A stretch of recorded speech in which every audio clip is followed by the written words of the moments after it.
My body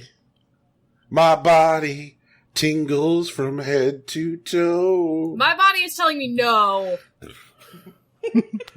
My body says yes. Disgusting. Rocky Hardy, what does your body say? Okay, I can deal with this. You're out. Alright. Tegan Somerset. I guess. Yeah. Tegan Somerset, what does your body say? I would rather be anywhere. Wherever that energy was going, I don't want to be there. Jesus Christ. Way to fucking use your ostrich knife on our hearts. Yeah, you're welcome. What does an ostrich knife look like? I don't know, man. I'm assuming you've got one. It's like a butterfly knife, but it's bigger and it has feathers on it. Yep. All of that. Sick. All of that. Festival Hardbody. What does your heart say? Yeah. Tell us about your body. My body is ready. My body's ready for this journey. Nice. Nice. Is your body Reggie, though? It is Reggie. Reggie to be filled. This is Stuart Templeton. Stuart, I think that you were a good fit to come on the show for a couple of different reasons. One, you have logged some time in the game industry and therefore can bring a perspective about the various dumb shit that goes on within it. And there is so much. Yeah. So much. I think multiple times it all ended the same way at EA? Yes, I have been laid off, I think 4 times now by different studios just through EA. Yep. That sounds so depressing. I would be so depressed. EA hates me again. And you spent some time in indie game development, and you have a particularly amusing and horrifying story from Telltale. Oh my gosh, that is true. Yeah.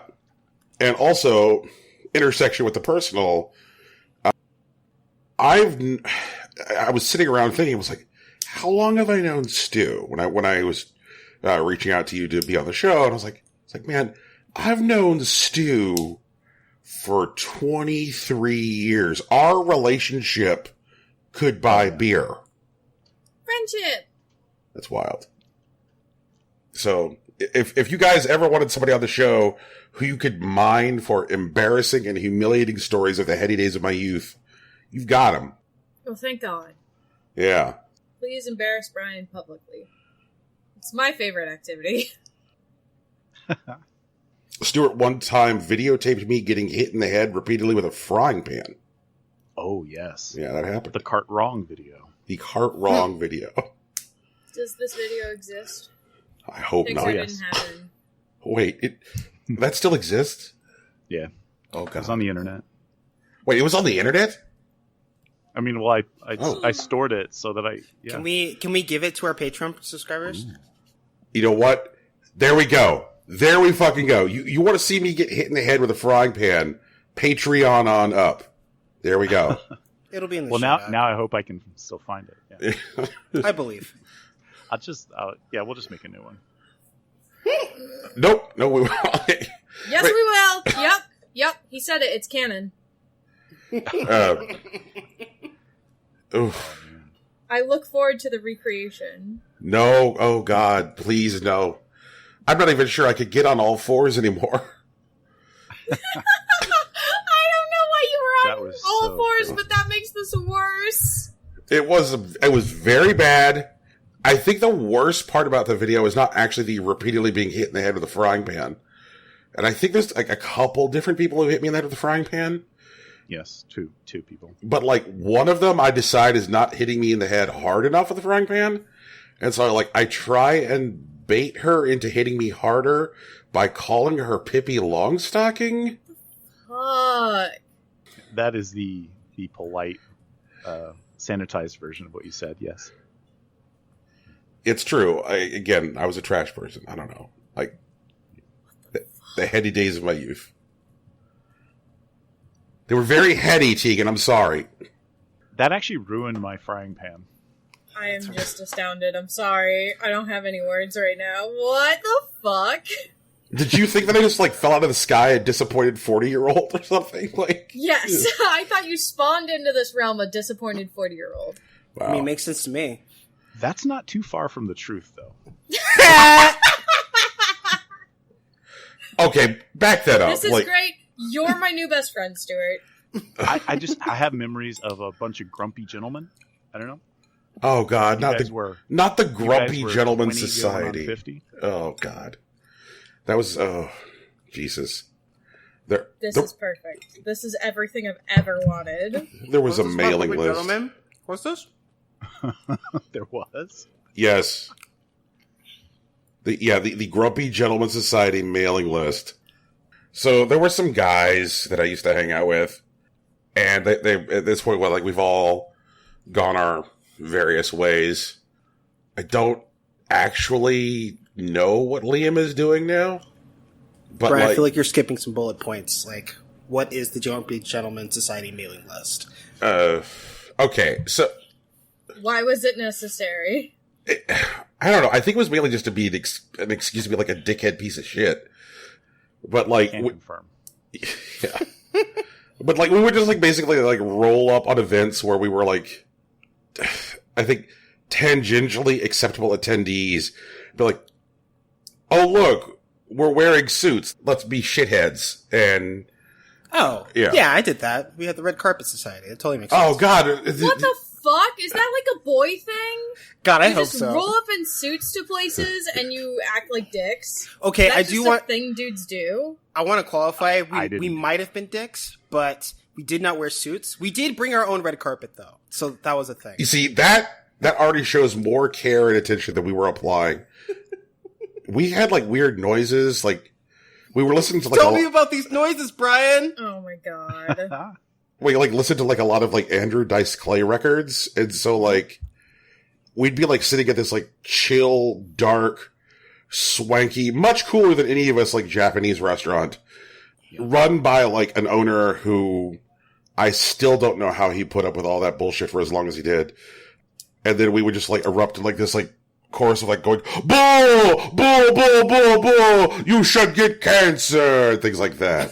Oh shit. Fuck. I would not endorse 20-year-old me. Not a fan. Not an enthusiast. Well, I'm sorry, guys. Brought that in. No, that's cool. I like it. I'm down. No, this was excellent. I'm thankful that it happened. The Grumpy Gentleman Society had a mailing list. Yes. Okay. There was extensive communication on the mailing list.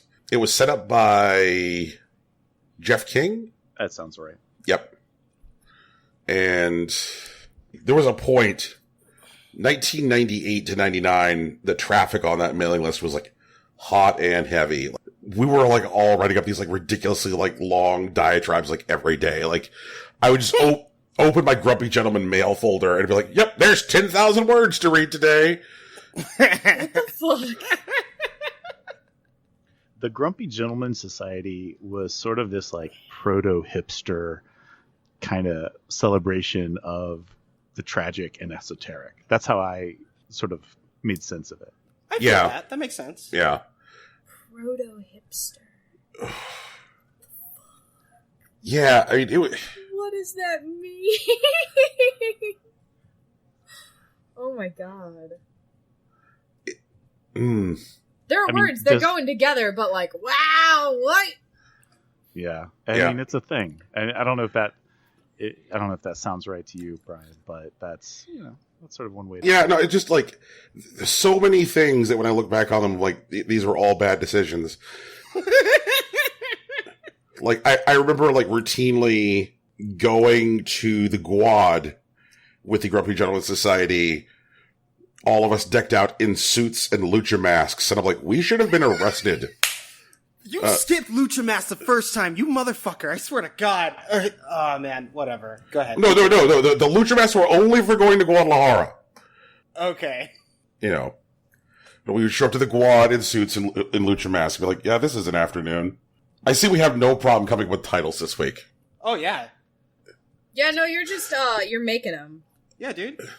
Well, I'm glad my misspent youth is good for something.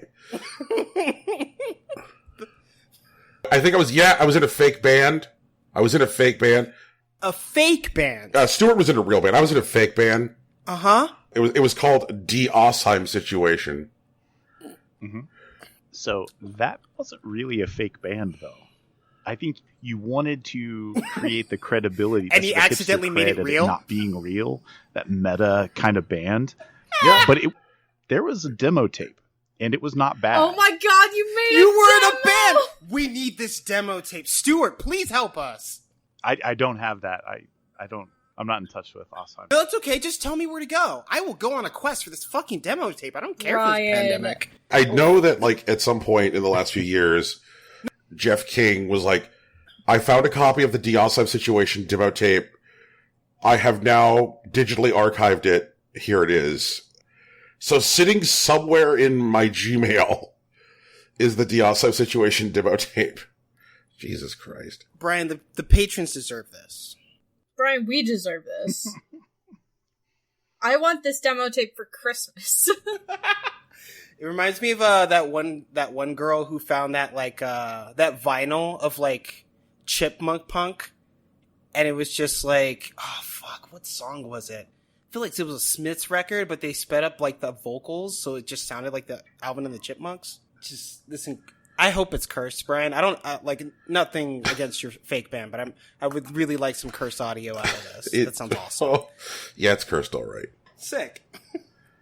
And I seem to remember like the Deossime Situation like included there was, I know, like a gold spray painted piggy bank that was labeled the Filth Pig. Okay. Yeah. Fun fact: one of the guys who was involved with that went on to become a attorney who exposed the abuses at Guantanamo Bay. So, What the fuck? yeah. You have such great pedigree. This whole thing is wild. Well, Brian is a wild man. He's just pretending not to be so far. No, I'm relatively sedate. See, this is what I'm talking about. I managed to hang out with interesting people, but But seriously, your memoirs are going to be fantastic. God, I can't wait. Please start writing them soon. Jesus, Brian, we might be running out of time. that's right.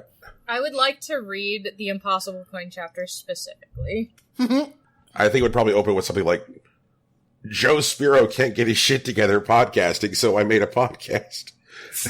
Damn. He went into the industry, though. Oh, I mean, that's true. Okay. Fair enough. Yeah, so this is Impossible Coin, day 897. All of my ostriches are dead. I'm going to have to, move further into the city center to capture more ostriches. Brian, just real quick, a small note. Yep. We're actually at day 8,097. Fuck me, I forgot. They all run together now. We've come so far from the heady days of Tiger King. Stuart, did you do our Tiger King watch along? I did not. Did you? I did not watch the Tiger. That's because you're not a Patreon subscriber to Impossible Coin, so you didn't have access to that content. Yes, that is my punishment. Yeah, it's great. You can plug in and watch all 7 hours of Tiger King and experience it as we experienced it at the very beginning of quarantine. Yeah. And a long, long ago. Guys, I've got some bad news about Hearthstone. Okay. We have in near record time gotten to, oh, it's that class again. Now, I'm hopeful that what this will mean is that, we'll reach, nerfs and balancing as quickly as possible. But, I hop on ladder and everybody is druid. And not only is everybody druid, everybody is the exact same druid deck. Wait, is there a aggro druid now? So what this druid deck does is it has lots of tools for ramping mana. So normally in Hearthstone, your first 10 turns, you're incrementally given 1 more mana each turn. Right. And this is a ramp deck. One of the things that druid as a class does is find ways to get more mana more quickly. And this particular build has ways of doing 3 things that are bad. One is ramping really quickly. 2, making the value of individual minions significantly stronger than their, like, basic stats. Like, for example, like, there is a card in the game called Fairy Dragon, which is normally a 3 attack, 2 health minion, which cannot be targeted by spells. And routinely, when this deck is played, it becomes a 7 attack, 5 health minion, which cannot be targeted by spells. That's pretty sick. Yes. And then the third thing that this deck does is have ways of getting things out onto the board for free. So you're getting more mana so you can afford the expensive stuff. And then as you're playing the expensive stuff, you're then getting free expensive stuff. And you just, like, overwhelm your opponent with these, like, gigantic creatures. And you just sit there, like, shouting, like, it's my birthday as you win over and over again. I mean, okay. Like, sometimes metas get to that point in the conversation. Sure. It's been a while since, like, Hearthstone has done that, though, which is, I guess, is, like, the part which is frustrating. Like, I've been used to now for a while again, like, well-balanced updates. All the possible decks right now are really fun. There are some good meme decks. And, like, if you go into, like, casual mode, you'll see some of those. But if you go on ladder, it's Druid Party. Stuart, how long has it been since you fucked with Hearthstone? It's been a while. I don't know. I kind of gave up on Blizzard a bit ago, but I don't know. They even on Overwatch, they've kind of had a problem with their multiplayer games where you always hit this level where you're just playing the meta. You're not even playing the game anymore. Yeah, I heard they nerfed Brigitte again. She deserves it. The short version. Ah, rude. She's perfect and should protect us all with her muscles. Yeah, but, like, oh man, it's like the same thing with, like, Mercy, where it's just like, if you're running against a team that has a Mercy and you don't have a Mercy, they have, like, 2 tries to win and you only have 1, and, like, that's shitty. So, okay. Here's the thing I'm confused by with Blizzard. Why do they make games when they can't balance them? Excellent question. We should also ask the developers at Riot that. Because it still makes money. I was going to ask, like, why are they continuing to provide any support to Heroes of the Storm? Are they? Like, I thought they are. Canceled it. Like, no, or just esports. Huh? I think the servers are still up, and, like, people are still playing it. And they're adding a shit ton of content. Like, they have been adding new characters as recently as a couple months ago. Oh wow! And then they, like, just recently, like, laid out a roadmap for, like, new maps and new characters and character revisions for, like, the next 3 years. They're like, here's the storm, we're in it for the long haul. And, like, they had definitely, like, pulled back from Heroes, like, some time ago. What is the incentive for them to, like, essentially abandon a game and just be like, hey guys, the servers will stay up for the time being, have fun, and then be like, you know what, never mind, we're back in it, here's a ton of new shit, like, all the time. I don't know. I feel like that's, like, the kind of stuff that companies should be able to do. Like, they made Heroes of the Storm because they wanted to eat Riot's lunch. That didn't work. Riot kept their lunch. And then they thought, oh, well, if we're not going to eat Riot's lunch, there's no way this is going to, like, make money for us. We'll let them know that we're going to shut it down. But people keep playing. And so, like, you're still going to dick over the people that are still playing, that are, like, paying into the ecosystem? Like, they make new plans to support them. That seems like something that makes sense. I just wonder, like, what it was.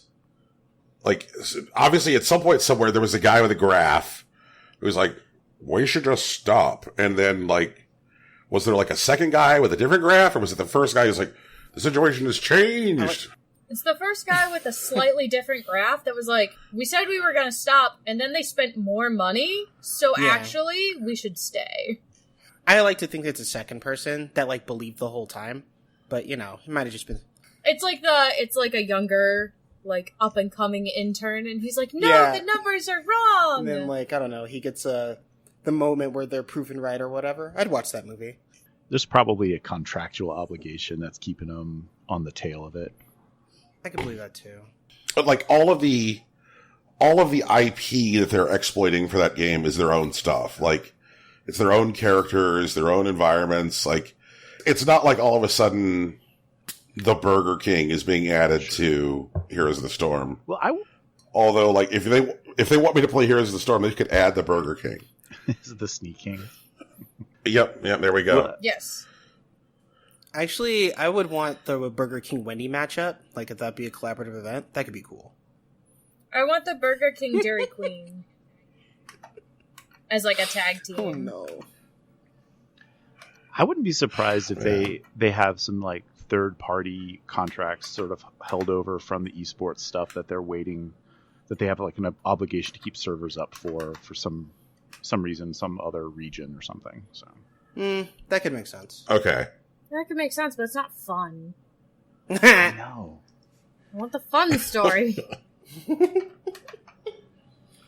Well, I mean, I'm just glad that all those characters are continuing to exist in an environment where they're crossing over with each other's IP, creating fuel for deviant art for years to come. I mean, DeviantArt that's doesn't been need happening. fuel. Like, Yeah. they're gonna do whatever they want as long as like the internet exists.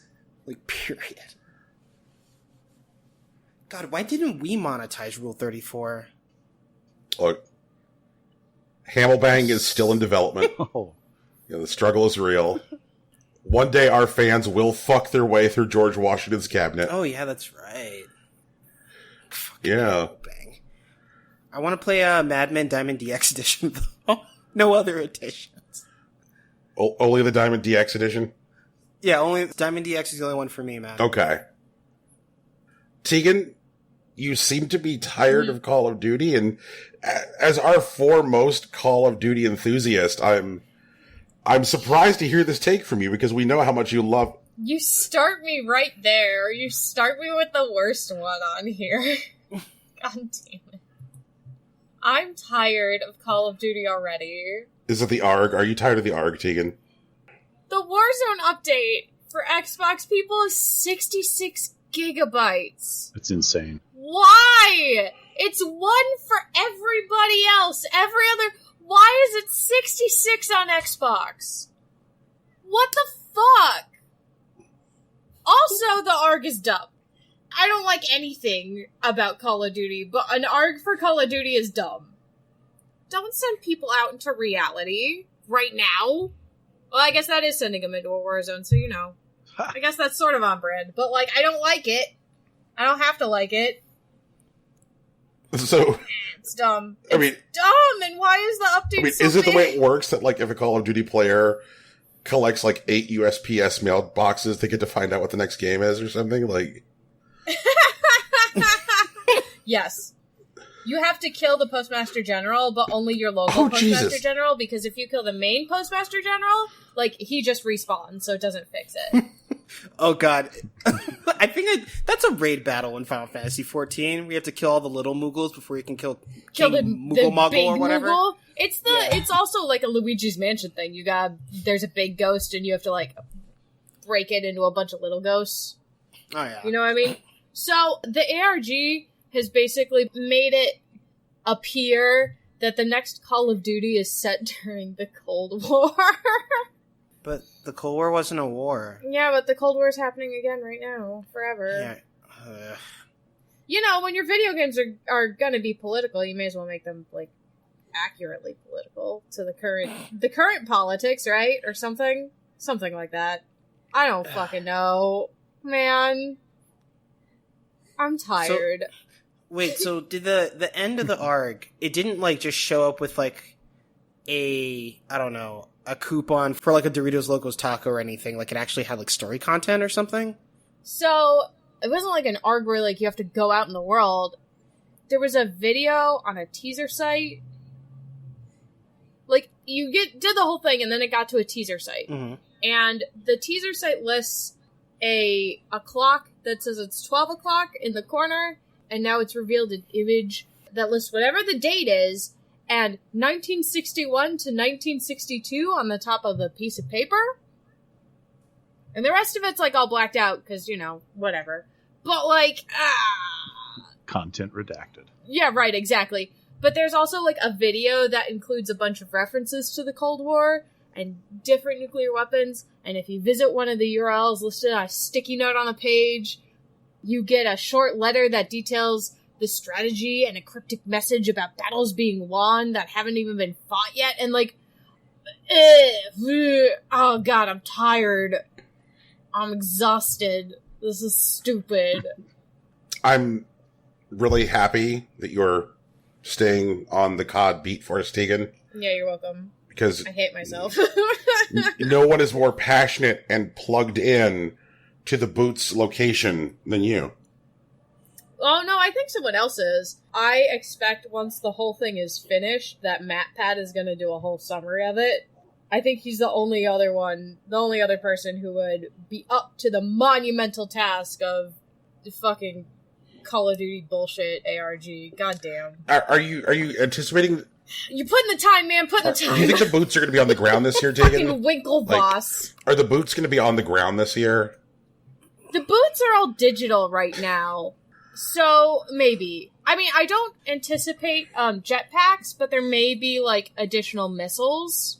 There's probably going to be more the ARG than what's already been figured out. So, like, I will let you know, but as soon as I can confirm boots are on the ground, I will confirm that boots are on the ground, but I get the feeling right now that we're going to be a little more base-oriented, but also maybe with missile boats. Who knows? Maybe missile boats. That just sounds really involved. This is exhausting. And most of the ARG is taking place in the goddamn 66 gigabit update for Warzone. What the fuck?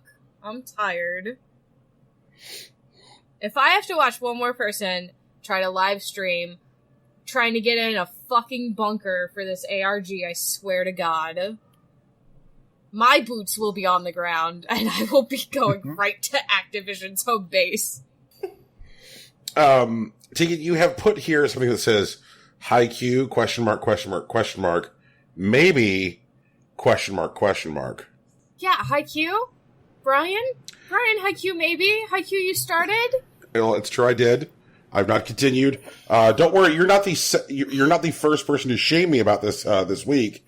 I received an email from Netflix that goes as follows. Hey, Brian, don't forget to finish Haikyuu. Hey, Brian, don't forget to finish Haikyuu.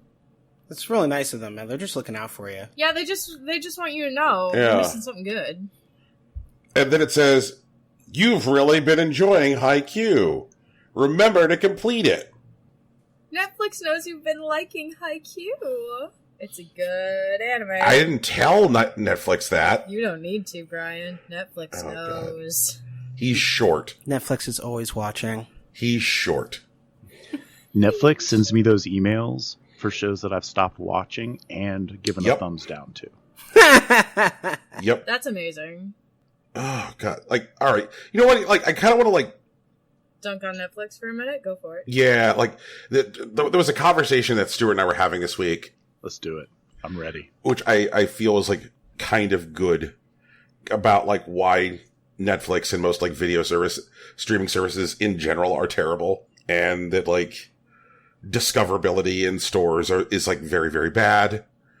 And how it like kills like user intentionality because like there's no perception of stakes. Because if you start watching something and you don't like it, you can just like press the fuck this button and it stops being on your television. So it's not like going to a video store 20 years ago and be like, I'm going to rent the movie Blame It on Rio. And depending on how it, you take a movie home, you're committed. You're fucking committed. You're in a relationship with that movie now. At least for the weekend. You know, like that is where you are. And that's just not the case anymore. And like, even though there are like these tools and these resources now for like shared viewing, where you're like, yay, we'll all watch a movie together. Like, it feels like one of the primary aspects of like communal film watching is that like communal decision of what to watch, which is like aided by a physical location where you get a bunch of assholes and you all go to a video store and you're like, I really want to watch the new Steven Seagal movie or like whatever. Like, you know, various people bring various like agendas to the table and stores are laid out in such a way that like categories make sense. There's a category called horror. There's a category called comedy. There's a category called new releases, like self-explanatory titles where you can clearly understand what is going to go into the category. But like, if I just told you that there was going to be a row on Netflix just labeled strong female leads. Are these women who can crush my head with their thighs strong, or are they like exhibit some kind of actual agency in their own film? We don't know, Tegan, because the name of the row is strong female leads. I feel like those categories are sort of like almost like hacks for the fact that as you were saying, the library isn't very big, so they can't give you the big wall of comedies. They can't give you the big wall of horrors. So they're like, well, here's how we can kind of... You can give me the big wall of horrors. It's fucking the top 10 list. Christ. Sorry, go ahead. Yeah, in my area, the top 10 is not good. So I think it's a hack. I think those are just like subcategories of their library as opposed to when you go to a rental store or something like that, brick and mortar places. I think the thing about like specifically the Netflix experience that like bothers me the most is like you'll have on screen like 5 rows and can clearly see that like Stranger Things is in 3 out of the 5 rows. You're like, that's great. That's great. Because like that is an experience which like doesn't at all happen in like a, brick and mortar video store. They don't just put a copy of The Hunt for Red October in 5 different categories trying to trick you into thinking that they have a deeper library. Like The Hunt for Red October lives in one place in the store. That's what it does. But like with the video streaming services, it's like, what if we make you look at Stranger Things like 47 times? Eventually you'll just watch Stranger Things. I mean, maybe with that attitude. And with and with this like exclusivity arms race and like video streaming services, where video streaming services are committed to the idea that like the best possible model is to own a film library and then to produce exclusives, which means that like things which are produced by like smaller studios and smaller production companies just disappear into the ether forever because companies like Netflix and Hulu are less interested in licensing content from other companies now. They're like, why would we license content? Like, let's just get a guy and we'll film him with a camera. It's going to be called Panda Detective now. He's a detective and he's a panda. He's Panda Detective. It's original content. We get to keep all the money. There's no money we have to give back to a distributor. This is great. It's gross. So 2 things. 1, I would totally watch Panda Detective. And 2, exclusivity is just at its core anti-consumer structures that most platforms are built on. There we go. I'll throw that hand grenade into the chat. It's not wrong. Which is part of why like I'm really curious as to like how Phil Spencer has gotten as far as he has within the organizational structure of Microsoft, because he doesn't seem to embrace exclusivity like as this like weapon for holding customers hostage. When Microsoft recently like bought like 10 studios in order to like deepen their production capabilities, he's like, yeah, all the games that these companies had in the works are going to continue to be available on all of the platforms that they were originally scheduled for. And if they had any projects that hadn't even been started yet, but had been sketched out, like, they're going to stay on the platforms that they're available for. And hey, if you want to buy Microsoft PC games, you don't necessarily need to do it through the Windows Store. You can do it on Steam or the Epic Games Store or wherever. Like, he doesn't seem to have... Do you mind if I jump in on that? Please. With a hot take? We love hot takes. Do it. It's just going to ruin some more... Dunk all over It's going to him. ruin some more friendships. So I don't have the same rosy view of what's going on with the Xbox and the Xbox games and Phil Spencer's situation, as I think you have. But I feel like they're pivoting and using exclusivity to pivot people into a platform lock-in on Xbox, with like the Game Pass and stuff like that. And they're pivoting away from the hardware. They're basically doing sort of what Google did with regard to Apple. But also, a lot of those studio purchases were financially incentivized by trying to protect the brand. I mean, they were going after, like, what is it, Ninja Theory, the Hellblade group? Yep. They were going after people specifically that were making PlayStation exclusive titles. And, you know... And Hellblade was available on Xbox. The first one, yeah. So, well, when Hellblade launched, it was an exclusive, though, wasn't it? It was not. Really? Yeah, it launched on the PlayStation and Xbox. Well, then, then maybe I'm incorrect.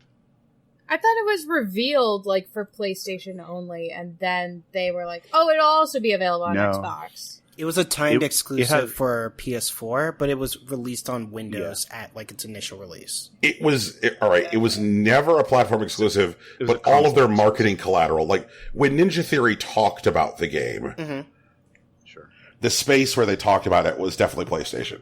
Like, it launched simultaneously on both the PlayStation and Xbox. It had a 6-month console exclusive, but it didn't exclude Windows from that. So, right, it was PS4 August 2017, Xbox One April 2018, Switch April 2019. In essence, you're right, though. It did also launch on another platform. So, the worst platform. But, you know, one of the biggest challenges that Xbox had was exclusives for the Xbox One era. I really, like, I think they were sort of rallying or circling the wagons or whatever and trying to throw their FU money around to kind of protect the brand from exclusivity in the future. So, buy a bunch of companies and... Buy a bunch of companies, make it way cheaper and way easier to get your games on Xbox with the Xbox Game Pass. And then why am I paying all this money to PlayStation to play the same games I can play on Xbox for $60 a month with a way bigger library? So, I guess the Outer Worlds would be like a good example. Because when Outer Worlds launched, it was a game that was at that point being published by Microsoft. And so it came out day and date for both PS4 and Xbox One. But when it launched on Xbox One, it launched into Game Pass. And so, you know, there you go. Like just like you said, you didn't have to spend an extra nickel on it on the Xbox platform. You could buy it on PlayStation. You could spend $60 money and get it on PlayStation, but if you've already got Game Pass, then why would you spend $60 on a game ever again when you're spending $60 a month or whatever to play every fucking game you want? All the new stuff so fast, I never have to leave my house, I never have to stand in line, I never have to budget for them. They're just there. So, all right, this raises a good question, because we were just talking about this in the context of, like, streaming film libraries and how, like, the discoverability and the profit model for streaming film libraries are bad for film. Period. Is that logic applicable in the game space? Maybe. I think so. Yeah, so is something like Xbox Game Pass does it fundamentally change video games because now, like, the profit model for games is different, and so, like, developers are looking at, like, customer retention and customer engagement in new ways? I mean, the profit model for games is already different because of microtransactions. Oh god, can you imagine a future where film introduces microtransactions? Like, pay $5 more to get the better ending or whatever. Do you mean Disney Plus? Yeah, you're right. I'm sorry. With fucking Mulan? Your microtransaction is additional $30 to get the Mulan film, and then you only keep it as long as you have your Disney Plus membership. This is the darkest timeline. We can go darker. I mean, don't say that. Hold my beer. I dislike that. Everyone disliked that. No, okay. So I think Game Pass possibly running into issues with discoverability is a conversation that's going to have to happen going forward. Because honestly, there are maybe 3 unique models I can think of right now, which are the, maybe not models, but like, there's the sort of Netflix model that Microsoft is chasing with Game Pass, right? And then there's like the point of sale transaction that we currently experience. And there isn't really like a strong like rental base, but I guess like GameFly still exists and you could potentially do something like that as well. Honestly, I think given the way that like Steam has played out, but also the way that like Epic is trying to compete in those spaces by like offering different margins but trading exclusivity or in exchange for exclusivity may add more depth to that conversation in the future. But I don't know. I don't think the numbers are in yet. I agree with that. I can't help but wonder if this is just sort of we're seeing what happens when you apply like intense technology to intellectual property law. Right. So like licensing stuff as opposed to owning it. What does that mean with regard to renting and like, oh, you have a seat to play it, but now they can kind of negotiate the contract around it. And so now you have subscription models and, you know, but at the end of the day, you never really owned the movies you bought. You never really owned the albums that you bought or the games. Like you just sort of had a license to the copy. So I don't know. Even though, like, if you flip over, like, a VHS box or a DVD case, you'll still see that same, like, ridiculous, like, small print that, like, alleges that you don't own this VHS cassette. Yeah. But, like, the reality is that, like, from a practical perspective, that's completely unenforceable. Like, yeah, correct. No one's going to run up in your house and take your VHS tape. Right. There is no man who knocks on the door and says, "Look, Brian, I need that copy of Evil Dead 2." You wouldn't steal a car. I would download a car. I would download a car just to see if I could. Like, I will 3D print that car. People are 3D printing fucking guns. I mean, fuck you wouldn't download a car argument. Just to go in deeper on that, I mean, people have been trying to use copy protection for properties that they hand you physical copies of for ages and ages. True. I mean, not just like in games, like I don't know if you guys remember the old Sims game where it's like that super hard to photocopy thing that asks you like, you know, this word on this page. So oh yeah, like the CAPTCHA thing, but like pre-CAPTCHA. Yeah. Or, you know, cable boxes used to have like special chips in it that made it really hard to watch the Weather Channel. You know, jokes aside, like that's, I mean, it's been like that for a really long time. So you're absolutely right. It's unenforceable, but only because the things that people put in place to try and enforce it keep getting broken by nerds who want to watch the Weather Channel. I have a long time been a fan of the Weather Channel. Yeah. Yeah. Is the Weather Channel code for porn? Yes. Are you guys okay? Mm-hmm. Wait, okay. Or wrestling pay-per-views. Either way. Also that. Yeah. Same thing. Yeah, because they used to scramble those, and then you would sort of be able to see through the scramble a little bit, and then your parents would walk in, and you'd be like, "Oh, I'm watching the Weather Channel." Never mind. Yeah. So I've read. This sounds like a boy problem. It is a boy problem. It is probably. I don't know. Girls watch wrestling. Tegan, shit. Yeah. Come on. I am not talking about wrestling, but okay.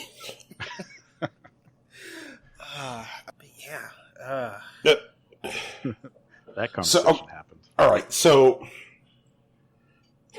the anti-consumer practices. So by moving away, I'm playing into Tegan's hands here. So by moving away from physical media, we're essentially making it easier for corporations to say you just can't watch Evil Dead 2 right now. Yes. Yeah. Absolutely. Yeah. Because with Xbox Game Pass, you can download it, but if it goes off the store, it goes off the store. Like, that's it. You don't have it anymore. Okay, so... Also the closed nature of the platforms, though, right? Like, it's harder to abuse those systems on something, for example, like an iPhone, where you're kind of stuck with whatever app you're given. You're kind of stuck with the ecosystem that you're given. And that ecosystem sort of fuels that, which I feel like sort of backs up what you're saying. Yeah.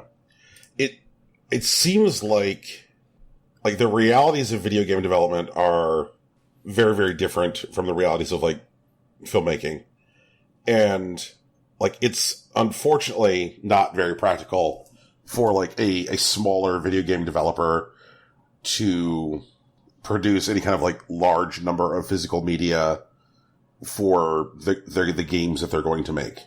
A lot of times you'll see like smaller devs working with like niche publishers that like produce like a limited number of physical copies, like limited run. Yeah, like limited run games or like strictly limited games or all these like boutique collector bullshit labels where they like produce like 2, 3, 4,000 copies, and that's where we start to get into stuff like games being lost. Because now there's no more ways to like access the game. Yeah. And piracy is one of the only currently existing ways that kind of circumvents a lot of those for older systems. Yep. So I'm hoping for piracy to make a comeback in the 2020s. Piracy 2020. Yeah, do the new bootlegging era. Are you in or are you in? I'm in. I'm gonna download a car. Oh man. Can I download gasoline? We're developing that technology. Fantastic. Here, I have a better idea. Instead, download all of the blueprints necessary to make a solar-powered car, and then you don't have to worry about it. Jesus. Solar power, I don't know, for cars, like the battery that we would use would be like efficient enough. Y'all are in the hot place, though. Like, you're in the place where there's sun all the time. I'm sure it'd be fine. I mean, it's just that the panels themselves might be too small to like harness the amount of energy that we need. And I don't think, you maybe. And I don't think we have like batteries large enough to hold enough energy to run like the car. Okay. So what you're saying is first we actually have to upgrade all the roads to be like magnetic or whatever so that we can just run them that way. Kinda. Actually, there was this amazing Kickstarter that happened like a couple years ago where like this couple basically made like a solar panel that was like tough enough to be driven on. And what their Kickstarter was meant to do was to raise enough money so that they could make a prototype like road.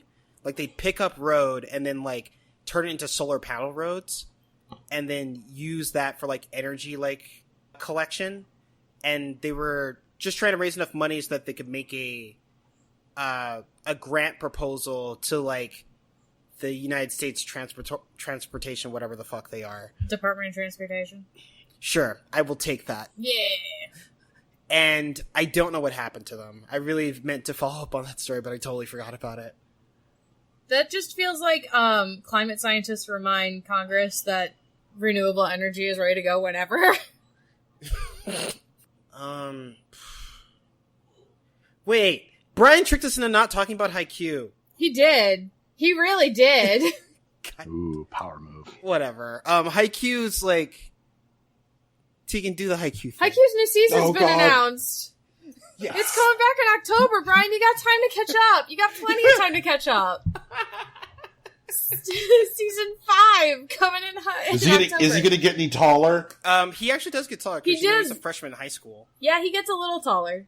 Once again, the show's not really about his height, right? It's really not about his height. It's about Tsukishima and his assholery. I love him. It's just a show which has like one of the like worst possible fucking pilots. Is that what you're telling me? Yes. No, the pilot is absolute garbage.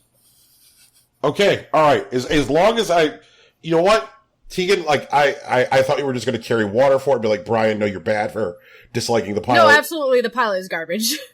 Okay. All right. I will give that. I will give it another go. Because sometimes I know it takes a while for a show to warm up. But Jesus Christ, like, it was like 30 minutes of, man, I'm short. Yeah, no, but one day. This is the part, you're in the part where we're assembling the Avengers. Like, it's Right. boring. You're like watching The Captain short America. Avengers. Actually, Brian really hates the MCU, if I remember correctly. Yeah, I know.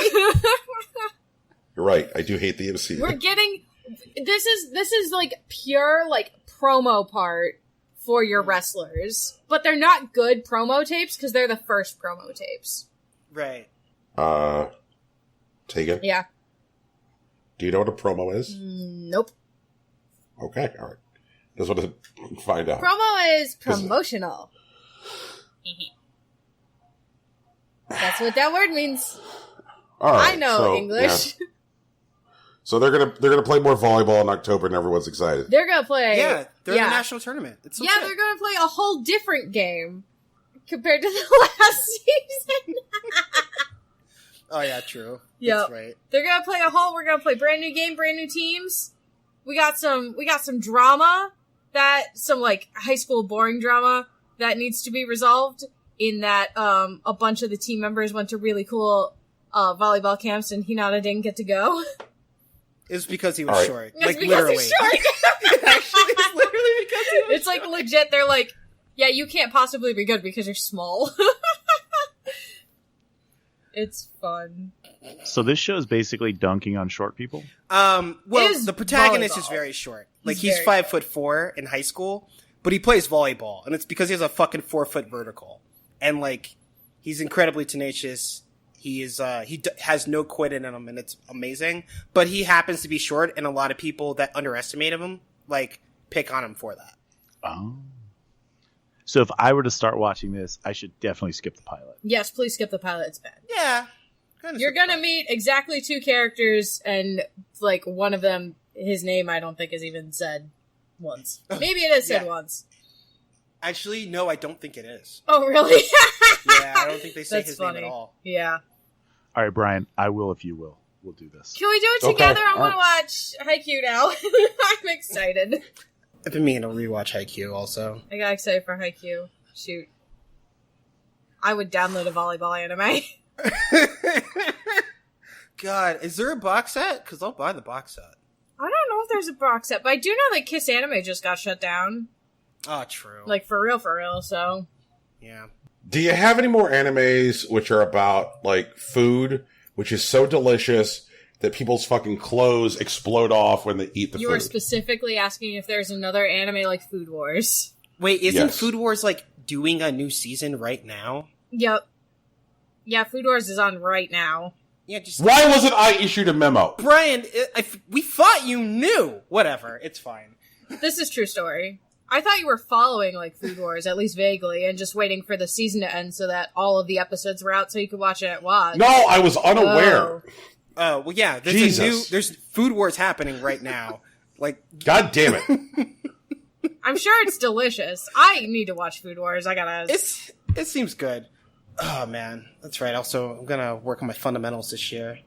Try to make something that, like, Gordon Ramsay will roast me for. I think that's, like, the stealing of what I can reach for currently. I think that you should reach for something that makes people's clothes explode off. That's not real, Brian. So he's rating people's, like, TikTok recipes, Gordon Ramsay Right. is? And, Yeah. like, half of them, some of the ones he's like, this looks fucking delicious. And some of them are like, what the fuck are you doing? I think, like, he only saves the duets of, like, people he's roasting, because that's his brand. Mm-hmm. And I did see one earlier this morning where he ripped into someone making, like, a ramen grilled cheese sandwich, which is essentially just, like, a grilled cheese sandwich, but, like, ramen noodles are mixed into the cheese. That sounds awesome. That sounds bad. That sounds way It's- too crunchy. It seems neat conceptually. They boil the noodles first. So, like, Oh, they actually okay. make the noodles, and then they mix into the cheese, and then they just put that as, like, the sandwich layer, essentially. It seems, like, fine conceptually, but definitely looks like an acquired taste. I ate a pho burrito this week, For sure. which was kind of new territory for me. Like, Was it more like deconstructed pho or like a burrito soup? It was like a deconstructed pho where like your noodles and your various like Fixins, meats and veggies were all wrapped inside the tortilla, and then the broth was served like a birria. Yeah, like it's like this hot dip, so it's like this au jus burrito action. Right. Yeah. Man, I'm hungry. I'm gonna ask a stupid question. Mm-hmm. Is pho? Are those the same thing? Yeah, it's pronounced pho. Oh, okay. Cool. We just can't pronounce anything up here. That's fine. It's okay. It's everywhere. That seems on brand for Ohio. It's not just you. Stuart, I want to hear this take about Fall Guys.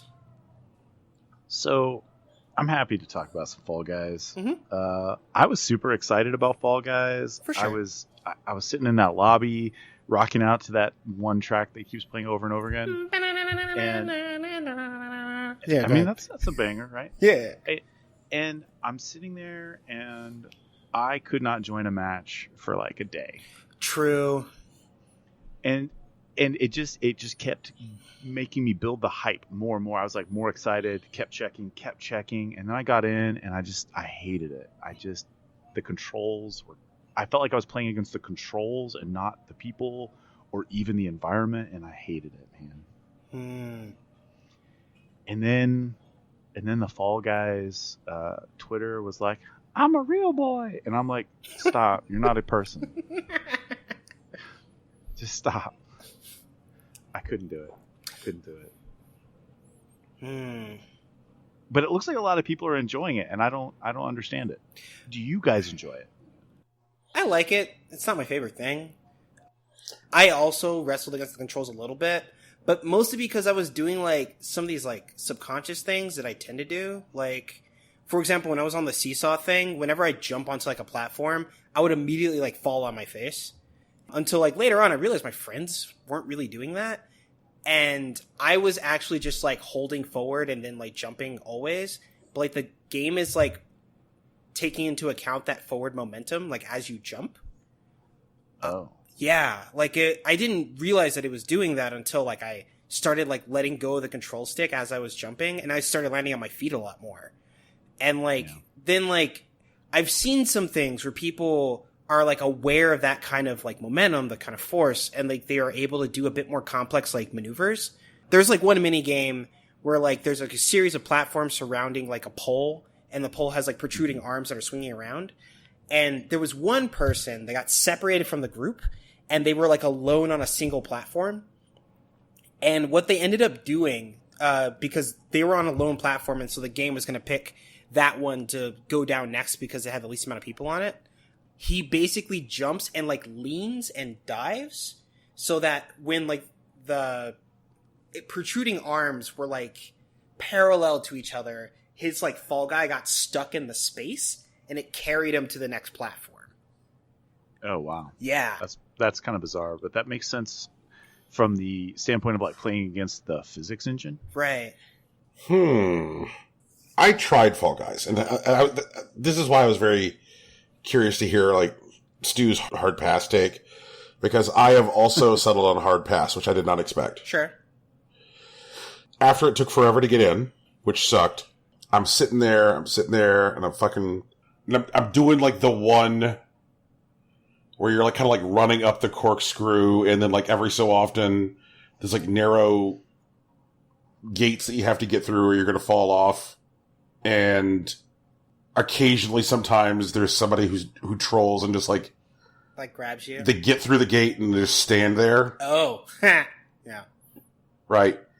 And I'm like, oh my god, this is fucking Mario Party Battle Royale. This is Mario fucking Party. I hate Mario Party. I remember. Yep.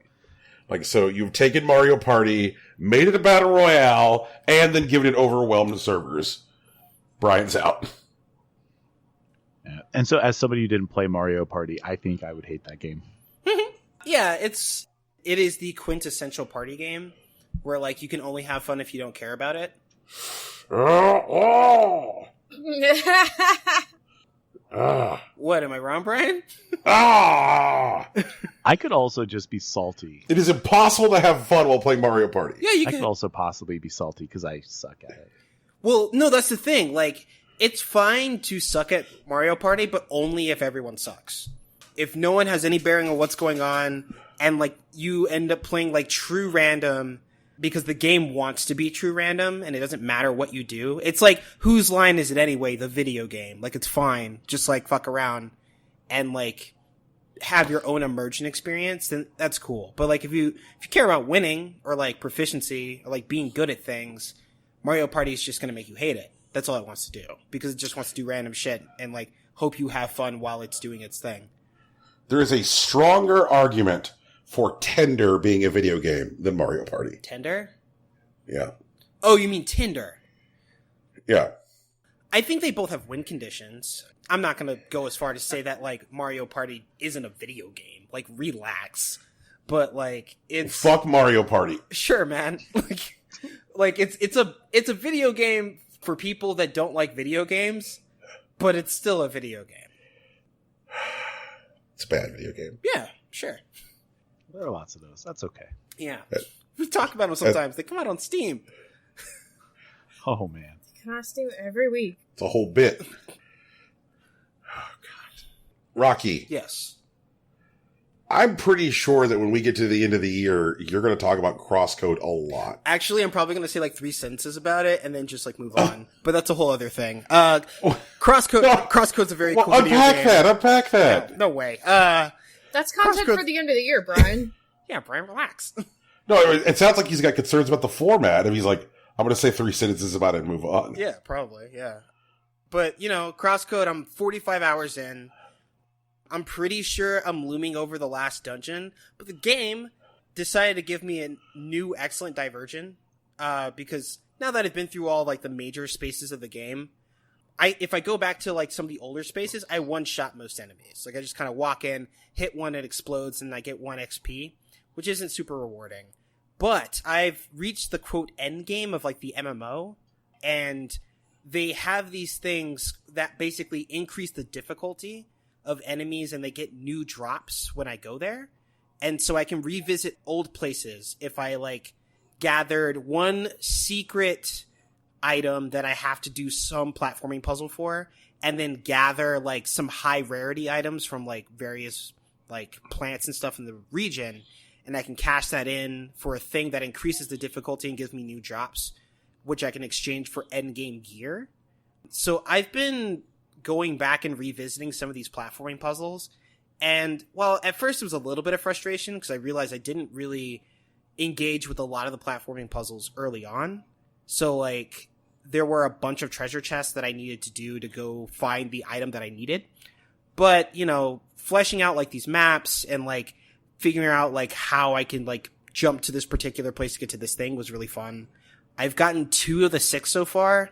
And then I could, like, go do the grind, or I could just go to the end of the game. And I know there's a new game plus. I'm just not sure if I get to keep my limiters afterwards, or, like, my levels and anything. So I think I'm going to take my time and, like, do this grind and whatnot. But after that, then I go to, like, the end game, which I don't know what it's going to be, because the game keeps subverting my expectations. But I'm sure I'll be delighted by it. That's where I'm at. That sounds really cool, though. Oh yeah, dude. Crosscode's the fucking shit. Everyone should play it. It's probably one of the best games that came out last year. It's also free on Game Pass. Or rather, if you have Game Pass, you already have Crosscode. Oh, I will pick it up. I think I saw it on Switch, I think so. Oh yeah, that's where I'm playing it. Yeah, for sure. Ha! You're paying money to play Crosscode. Yeah, dude. What can I say? I'm a simp for the Switch. You got me. Switch all day. Actually, I am looking forward to playing Apex on the Switch when it comes out next month. But I think by that time, I think it's going to be like into Season 6 with like the new character and the crafting system. Also, crafting systems in a Battle Royale seems kind of wild. I'm interested in fucking with it. But I just want to say this one small thing. I've been playing ranked, but I got distracted by how cool Crosscode was. And so near the end of the season, I slacked it and I didn't make it to plat in time. So I think I've finished Gold 2. I will try to do better in the next season. And that's it. That's my whole thing. I would like to spend some time here talking about Scott Pilgrim. Okay. Sure. Fuck him. I mean, I don't want to, but, like, it is his 10th year anniversary. Yeah, and that's kind of what prompted me to bring him up. Is that, like, I think you guys know I spend way too much time on Twitter. And You don't spend... I spend way too much time on Twitter, Brian. Like, you're probably fine. I think that it's probably less obvious that I spend time on Twitter because I don't, like, hit like on a lot of stuff. But, like, I interact with a fair number of posts. And this Scott Pilgrim, the world seemed fairly divided on Scott Pilgrim. And I came to the conclusion I'm with the anti-Pilgrimites just based on, like, the watch-along that we did last year. Where, like, it kind of, like, occurred to me, like, just, Scott Pilgrim, the character, is a piece of shit. Like, he really is. Like, well, they hung a lantern on it, right? Where they were at the end, in the film anyway, at the end where they were like, oh, yeah, he's not so bad, talking about the evil Scott. Like, yeah, we've got a lot in common. Well, like, I think they do that the whole time. Like, everyone roasts him for dating, like, a 17-year-old, like, in the first 5 minutes of the movie. And, like, he's definitely just fighting people at, like, random shows because they used to date his ex-girlfriend. And even, like, in the comic, they, like, highlight that this is mostly Scott's delusion. Like, the idea that he's, like, painted as a hero in these circumstances. Like, Scott's a piece of shit. But, I don't know, I think the property's good. And I think, like, the supporting cast and, like, the world is interesting and fun to be in. But Scott Pilgrim's a bad dude. And that's kind of the joke. I'm changing my answer to Rocky's. okay, so, like, in this movie, and I don't have a frame of reference for the comics, I know there's people out there who, it's weird, like, the number of people I saw on Twitter who hated Scott Pilgrim but had seemingly read all the comics seemed to be a lot. I'm not one of those. I have seen the movie. Sure. Well, you also played the game. Like, yeah. Man, that is a good beat 'em up. Damn it. Too bad you don't have access to it anymore because it was digital only and they never released another game. Well, like, Please Ubisoft did contact Brian Lee O'Malley this week, so, you know, maybe something might happen. And then maybe Brian Lee O'Malley could say, like, look, you know, we can work something out once you guys stop your management structure from being peopled by predators. I don't think that's gonna work for anyone, Brian. And then we just don't get Scott Pilgrim. You know what? Never mind. That's not a conversation. You see, and it all works out. It all works out. We're going to say something. That means, you know, like, it's not like there are plenty of good beat 'em ups out there. Like, I will play another beat it down game. Like, it's fine. Like, you know, like, Streets of Rage 4 is here and it's fantastic. It's Game of the Year material. I'm here for that. So, Scott Pilgrim, he's a piece of shit. Mm-hmm. That's fine. But, like, there are other characters in this story which are terrible, too. Like, yes. Like his roommate? Oh, actually... Like his sister? His sister is, like, a bad person, but I think she's a good character. Oh, yeah, no, she's a very good character, but she's a terrible human. Why can't I remember Steven's roommate's name? Wallace? Wallace Wells, thank you. Fuck. Wallace Wells is a bad Steven? person. Yeah, no, Steven Stills, I don't think is actually a bad person. I think he's just dumb. Which is different from Scott, who's both dumb and bad. Mm-hmm. And, I think Kim Pine was ultimately okay. Brian, sorry, never mind. I'm building a straw man. Can you stop me, please? Okay. I think the problem is, and I think it's easy to see why you were going down this road, Rocky, Mm-hmm. is, like, there are lots of characters who are, like, bad in the sense that the characters are, like, not good people or whatever, but what I'm talking about is, like, characters that are, like, badly written and, like, fit shitty male expectations. Mm-hmm. Like, I think that there are plenty of people out there who don't see that Scott Pilgrim as a piece of shit. Sure. And one of the things I saw this week is, like, in the people who came down, like, pro Scott Pilgrim, you know, in the great Twitter war of this week over Scott Pilgrim, was the number of people who were like, I love Scott Pilgrim. It is the best. It is good IP. Ramona Flowers is my girlfriend forever, and I love her. Yeah, and like those guys are just Scots in the making. Like, that's those are so. It's like the Here's the thing. It's like the litmus test for, like, if a guy likes this movie, you have to figure out. You have to ask them why they like it. It's like a guy likes Fight Club because, like, the main guy is his favorite character. That's a red flag. A guy likes Scott Pilgrim because Scott is his favorite character. That's a red flag. Same with 500 Days of Summer and Tom. Yes! Oh my god, fuck Tom. But Ramona Flowers seems to be Ramona Flowers is your unattainable indie girlfriend, you know? She's the prototypical e-girl, actually. I mean, is Manic Pixie Dream Girl the right turn of phrase for her? No, she's an e-girl. She's an e-girl. She's not a Manic Pixie Dream Girl. Because one, like, Scott isn't like a, like, sad, depressed protagonist. Are we sure about that? Yes. I disagree. Go ahead. I think that Scott Pilgrim is, like, apparently easily discernible as depressed at the outset of the film. Like, he's wearing the fucking stupid haircut. He's hung up on Captain Marvel. And, like, he's engaging in self-destructive behavior because he's, like, so down.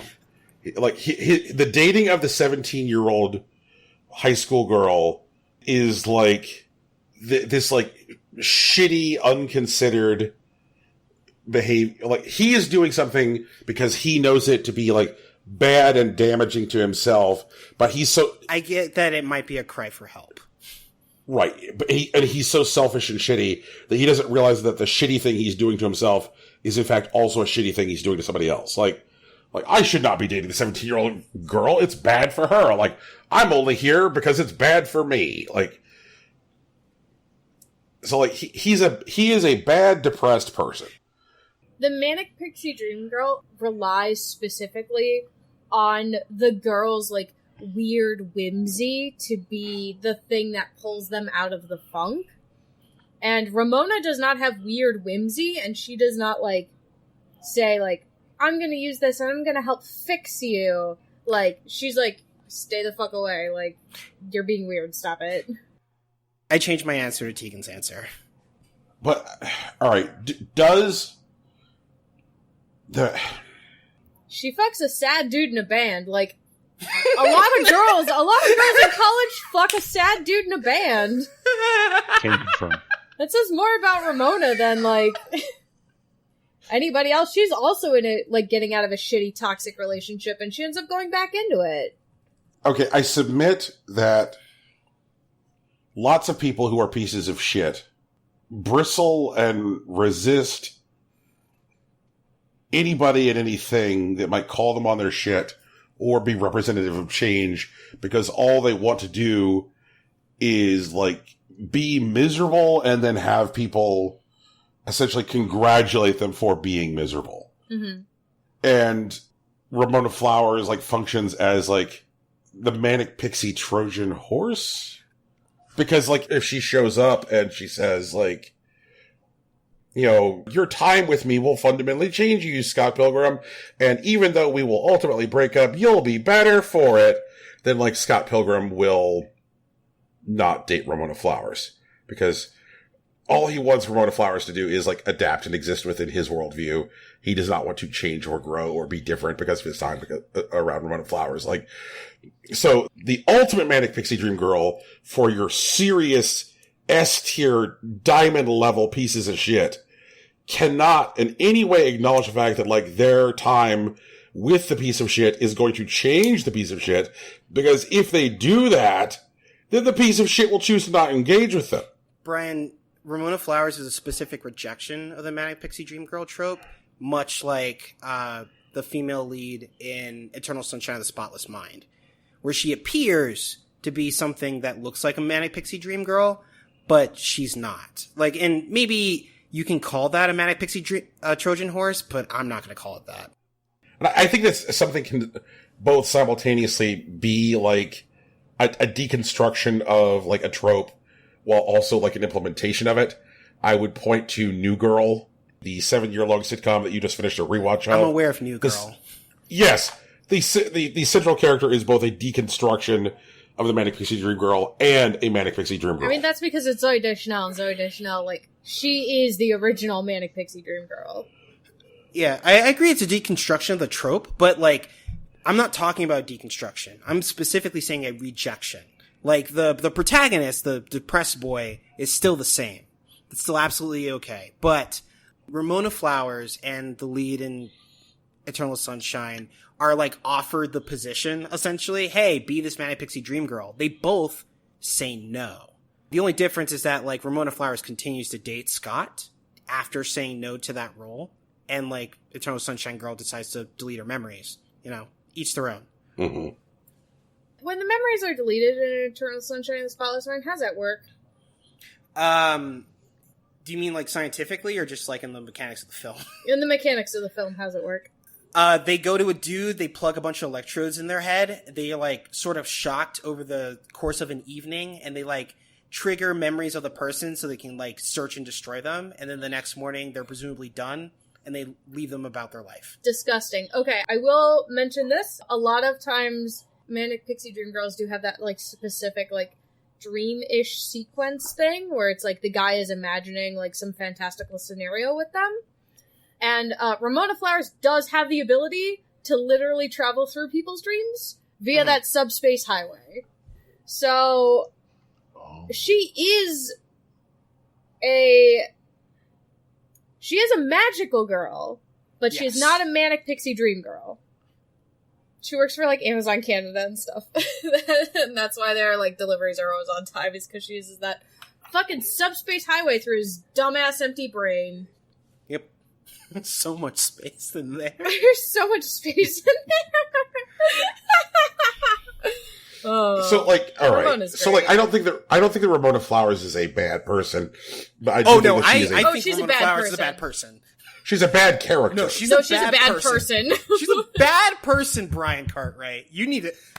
I'm not going to bet on this. That's a hill I'm willing to die on. Welcome to Impossible Coin. This week we're talking about...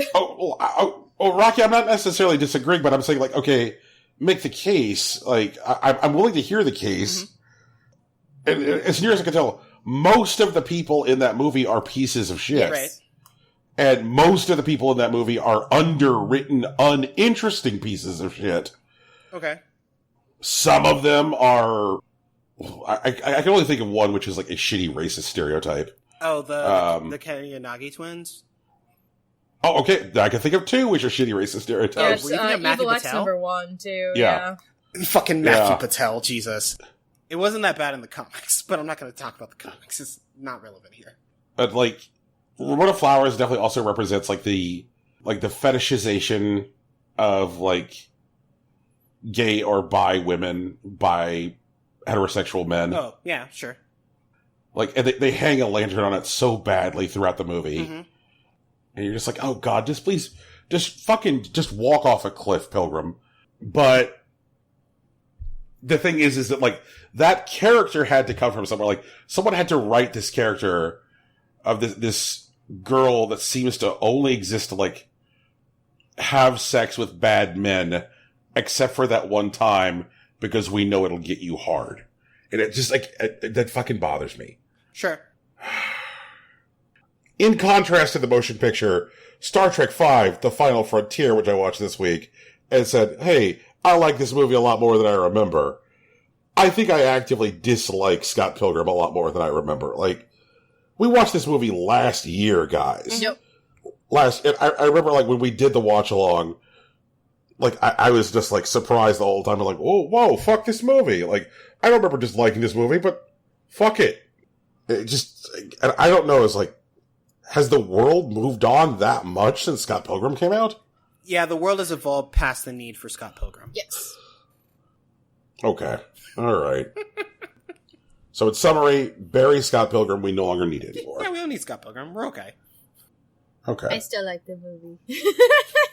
The movie's fun. Yeah, it's funny. It's fine as long as you understand, like, what it is and what you're getting into. Also, Kim Pine deserved better, but that's Yep. a whole other thing. Yep. Wait, like, does it...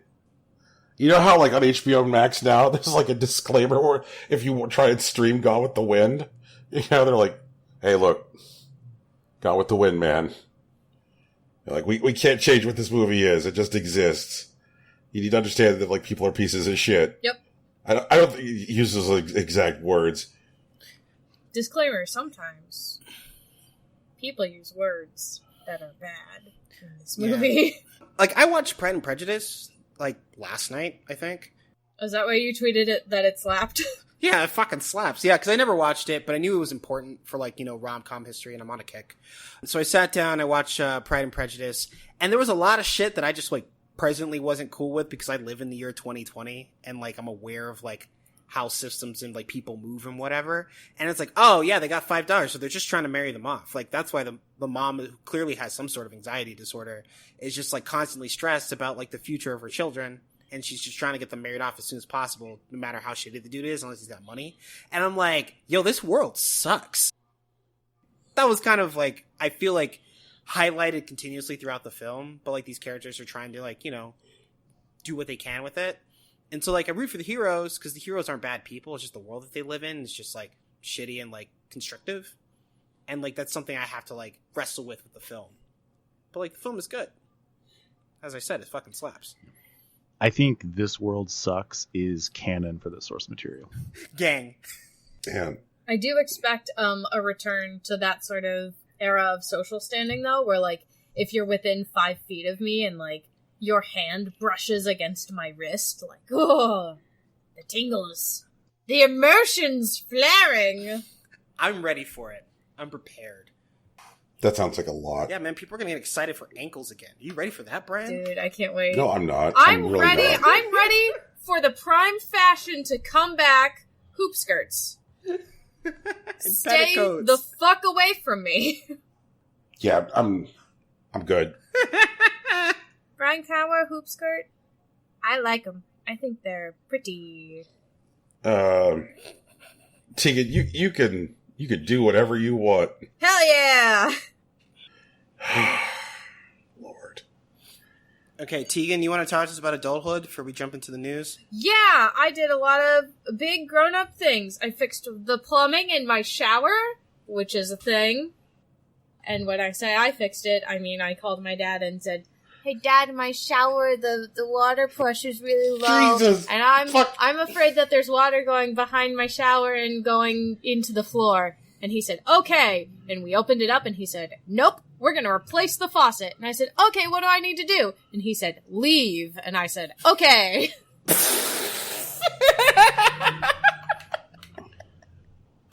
And that's a reality of that. Fuck! I, Said leave, and I'm like, yes, sir, right away. Yep. Well, it was that, or he said leave, and then while I was out, he said, "Can you pick up Skyway while you're out?" And I said yes. So that's what I did. I've organized 3 out of the 5 closets that I have that aren't like in the bedroom, and I cleaned. We have like a fancy light over our kitchen table, and I dusted it for the first time in 3 years. And like, wow, so much more light escapes that thing when it's been properly dusted.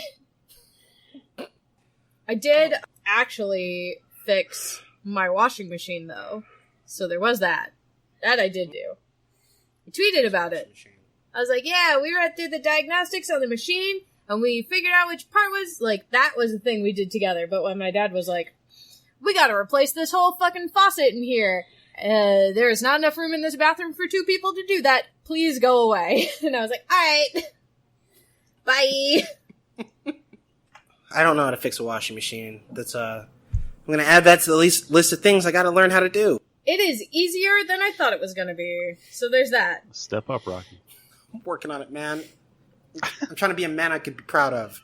Step 1, YouTube your make and model of washing machine.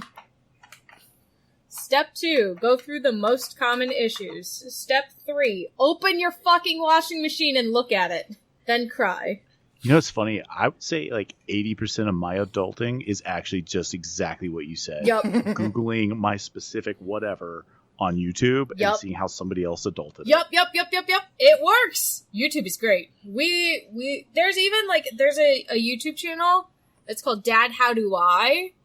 And it's all like how to change the oil in your car, how to adjust your garbage disposal, how to what kind of mulch you need for your yard, how to till a flower bed. Like, it's all like dad stuff. It's all dad advice, which is good.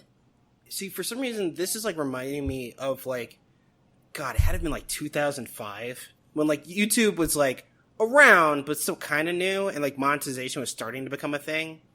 And like, there were like news outlets, like real ones, like fucking ABC7 and shit, reporting like at the top of the hour that the most popular video on YouTube is how to tie a tie. And it had like 10 million views, and the guy's just like making money off the residuals of that. And I'm just like, fuck, I knew how to do things back then. I could have made those videos. I swear.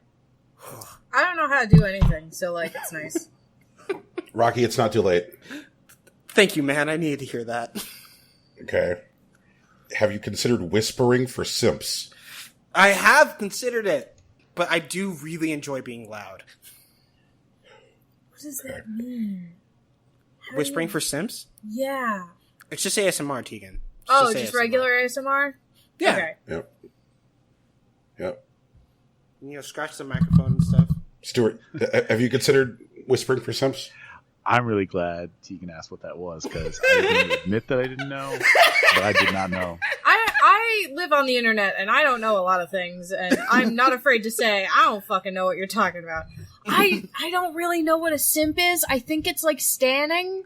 Oh, is that okay, right? okay. I can do simpleton? this. No, guys. Okay, so simps. Well, it is related to the term simpleton, but like many things that have become popular in the mainstream consciousness, it started out with AAAV. A simp was a person who was interested in a woman who wasn't willing to give them the time of day. But they would expend their resources, usually on gifts, but on other things also, like money, time, etc., to gain the affections or the attention of this person. Sometimes they'd be successful in getting attention, but not affection. And they would never get affection. And they would just they just figured if they kept spending, one day they'll notice. It's like a more extreme version of what used to be called the friend zone. Since then, it has entered like the mainstream consciousness and has become a bit more watered down because like the barrier to entry is a lot lower. Like, you don't have to spend hundreds of dollars on gifts in like a bag or whatever. You could just like buy stuff off their Amazon wish list and subscribe to their OnlyFans. But the usage is still pretty much the same. Gotcha. Okay. So it's like a sugar daddy. Yeah. Except you don't have to do anything other than be like, thank you for the stuff. It's a sugar daddy without an explicit agreement. Specifically. Damn. Okay. I would like it this. almost sounds like a combination. Well, it sounds like a combination of like a sugar daddy, but through the lens of an incel. Yes! Ooh, that's exactly disgusting. what it is. I hate that. Yeah, I know. Everyone Wow, hates I hate that. I don't want one anymore. I'm sorry. It's okay. Yeah. I'd rather find out I didn't want one before I had one than the other way around. Getting rid of simps is dangerous. It is a tough and troubling enterprise. But nowadays, simps are a lot less harmless, and it's easier to hide than it used to be.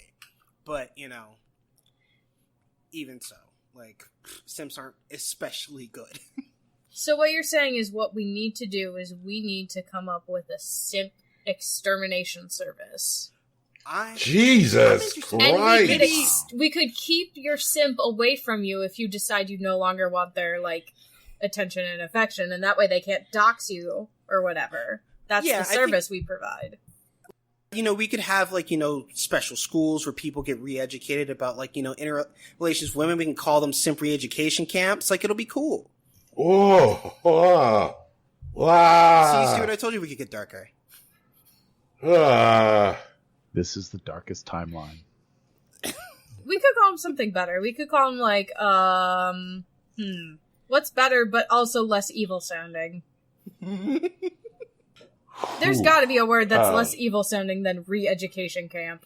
Oh no, there absolutely is. It's like going to Lake Laogai, you know, but like we can just call it it's simp rehab or whatever. Yeah. Oh God, hell is real. The webinar. It's in Ohio, man. Oh God, a webinar. It's a series of just TED Talks on life after simping. Jesus. Brian, you know how to get this to stop. The way we get this to stop is we talk about Haikyuu again. Tegan? Yeah. Go ahead. Please address your Tegan simp mail to... Send it to our P.O. Box. Yep. P.O. Box 1245, Tolleson, Arizona, 85353. Brian, that's someone's P.O. Box, dude, please. Please direct your simp mail there and see what happens. Maybe it'll get there in the next, month and a half. Oh, yeah, that's right. Ugh. That might actually be his P.O. box. Ooh. What if it was? I'm going to send my simp mail there. Watch out. Please do. Let me know what happens. Maybe we can have a simp mail segment where Brian reads your simp mail. Jesus Christ. Brian wasn't a fan of simp re-education camp. Jesus Christ.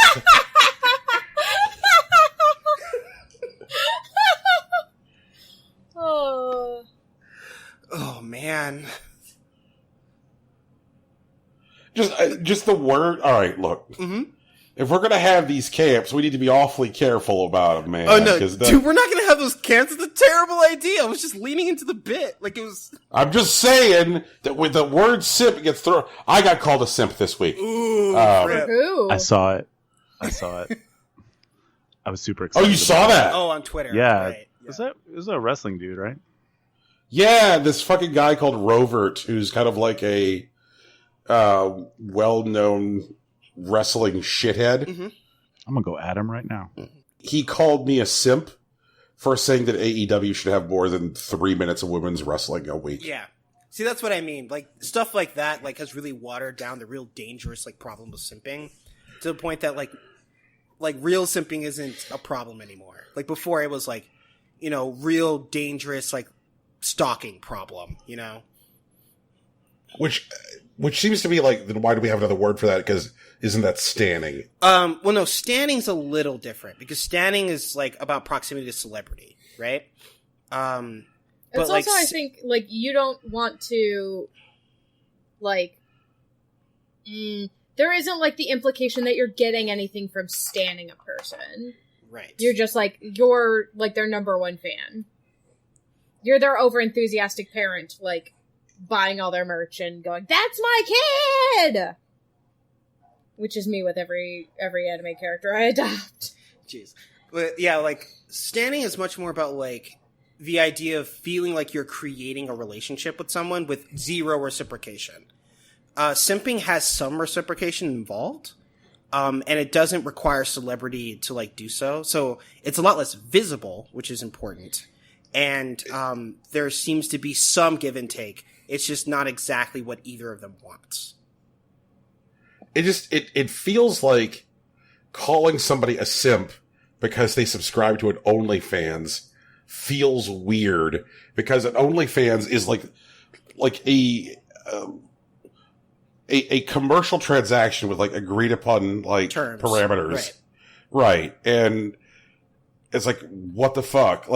It kind of feels like the behavior that we were talking about earlier where kind of this creepy quasi sugar daddy where a guy shows up and is like, "Hey Bethany, I noticed that you needed new tires, so I stopped by the Firestone and I got you some new tires. Right. All you have to do is just swing by, they'll put them on for you, they're already paid for." That kind of feels like it because that's something where the mechanisms for control have been removed from the transaction. Right. But I don't think that anything where there is agreed upon, and I think this is also key, adhered to, parameters for a commercial transaction. Like, it's not fair to call that person, like, a simp. Like, well, it's because the two terms aren't comparable anymore. Like, the idea, like, the concept of, like, being a simp is currently being laundered in the present climate. Like, simps aren't necessarily creepy anymore. They're just, like, devoted. And, like, they agree to terms, which is the thing that didn't really happen before. Like, like, the word exploded, in my understanding, in, like, March, like, late February, early March. And I specifically remember, like, what it was that caused it was that fucking Nico Lull, Okay Boomer video. Oh, I remember her. Yeah. Was that the girl in the Bernie shirt? Yes. Yes. Okay. Yeah, it was the Bernie shirt girl. And it seemed to be like you could not find any conversation about like her cultural impact and like how that video kind of like hit the zeitgeist without people using the word simp. Mm-hmm. It seemed to be like every other comment was like simp, simp, simp, simp. And then the other like thing that I think people thought they were hilarious for saying was OnlyFans win? ? Which seems like bad takes. Like the idea that they were like the people who think that the appropriate response is, oh look, here's a pretty girl who exists on the internet. The appropriate response to this is saying, well, obviously at some point she'll have an OnlyFans. Or that, like, anybody who, like, follows this person or likes this video is a simp. Just, like, I think when we're talking about, like, the word losing all meaning and just becoming this, like, catch-all bullshit thing, mm-hmm. that probably feels like the turning point. I get that. It's definitely an important moment. Stuart, were you aware of the OK Boomer girl? I was. Okay, all right, yeah. I didn't know if you were plugged into the internet with the hip kids. So I disappeared from mainstream social media for a while, but I was not completely off the internet. That's because you've got the courage to do what so many people should do. I should really delete my Facebook. Like I just fuck Facebook. Fuck that company. Like, literally the only things I do on Facebook now are, like, post joke content, which has, like, zero connection to, like, me as a person, or, like, hang out in a wrestling group I started. That is it. That's it. And I could easily hand over the keys to that wrestling group to somebody else and then just never go on Facebook again. Facebook is, like, the creepy, like, it's like, I don't know, like an elephant graveyard for, like, the creepy alt-right family members. It's just nuke it. The other thing I hate about Facebook, because of the length of time it is now endured, is that it is increasingly more common for people who have Facebooks to have died. And of course, because like Facebook is like a colossal shitty profit apparatus, they have a way to monetize the dead and make people interact with content related to dead people. My mother, like, by the time like my mother had a Facebook, she didn't know what the fuck was going on. But like my sister was like, oh, mom should have a Facebook, and so like signed her up for a Facebook.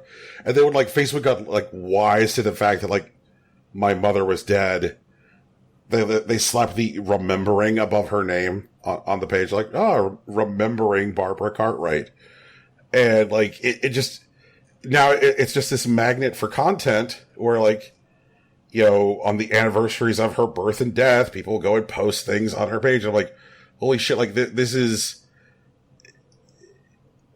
like, you don't need this like mechanism to discuss somebody who's passed. Like you don't need to come to this place where somebody's advertising Doritos to you to talk about somebody who you've lost. Like, you can fucking pick up a phone or email somebody or text them. Like, you don't need to go through this, like, horrible profit apparatus. Like, it seems like Facebook is now like, primarily like weird alt-right family members and weird like friends who you have lost because they've become alt-right weirdos and the dead. So Can't forget the dead. yeah. Man. So in summary, fuck Facebook. Here comes the news.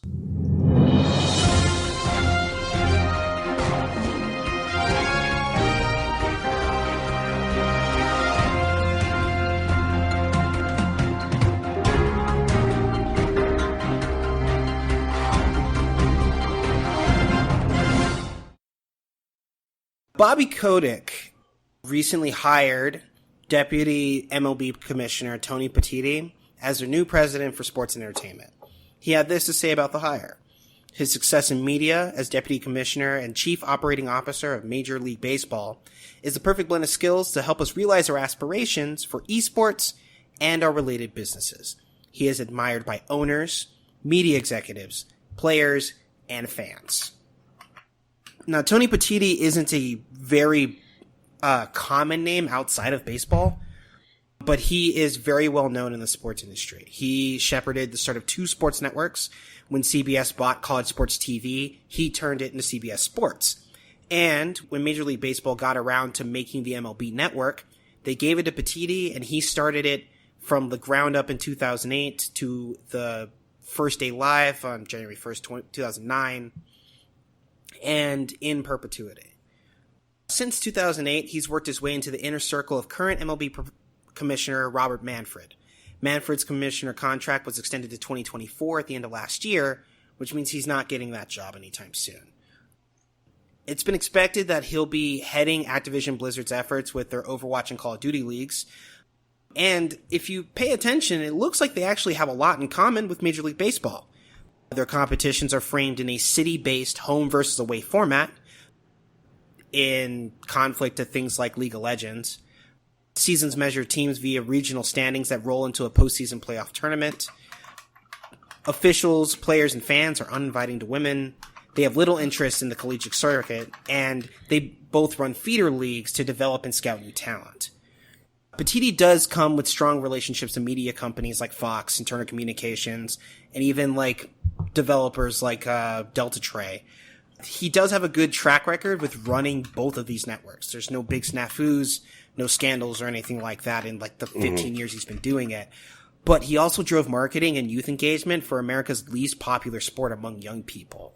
I think the last number was from a 2017 poll where only 9% of children under 12 said that baseball was their favorite sport. And that's not a new development. They have been steadily declining in ticket sales and game attendance since 2012. But if all Activision Blizzard wants to do is be the MLB of esports, Petitti is the guy who can get it up and running. But as a competitive enterprise that's increasingly dependent on youth in both talent and viewership, Tony Petitti isn't the one that's going to make Overwatch League or Call of Duty League stand the test of time.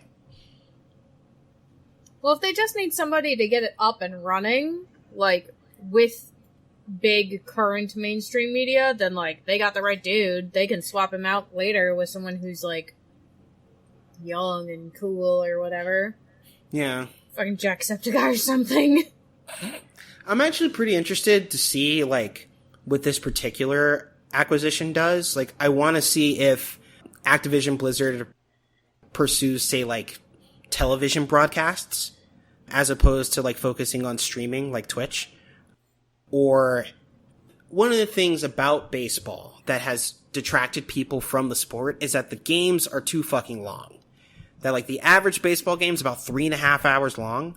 And, like, some of the highly contested ones, the ones that go into extra innings, will, like, routinely end up in, like, 4 hours. Especially with stuff like delays where, like, there's rain on the field and they need to cover the field until it stops or whatever.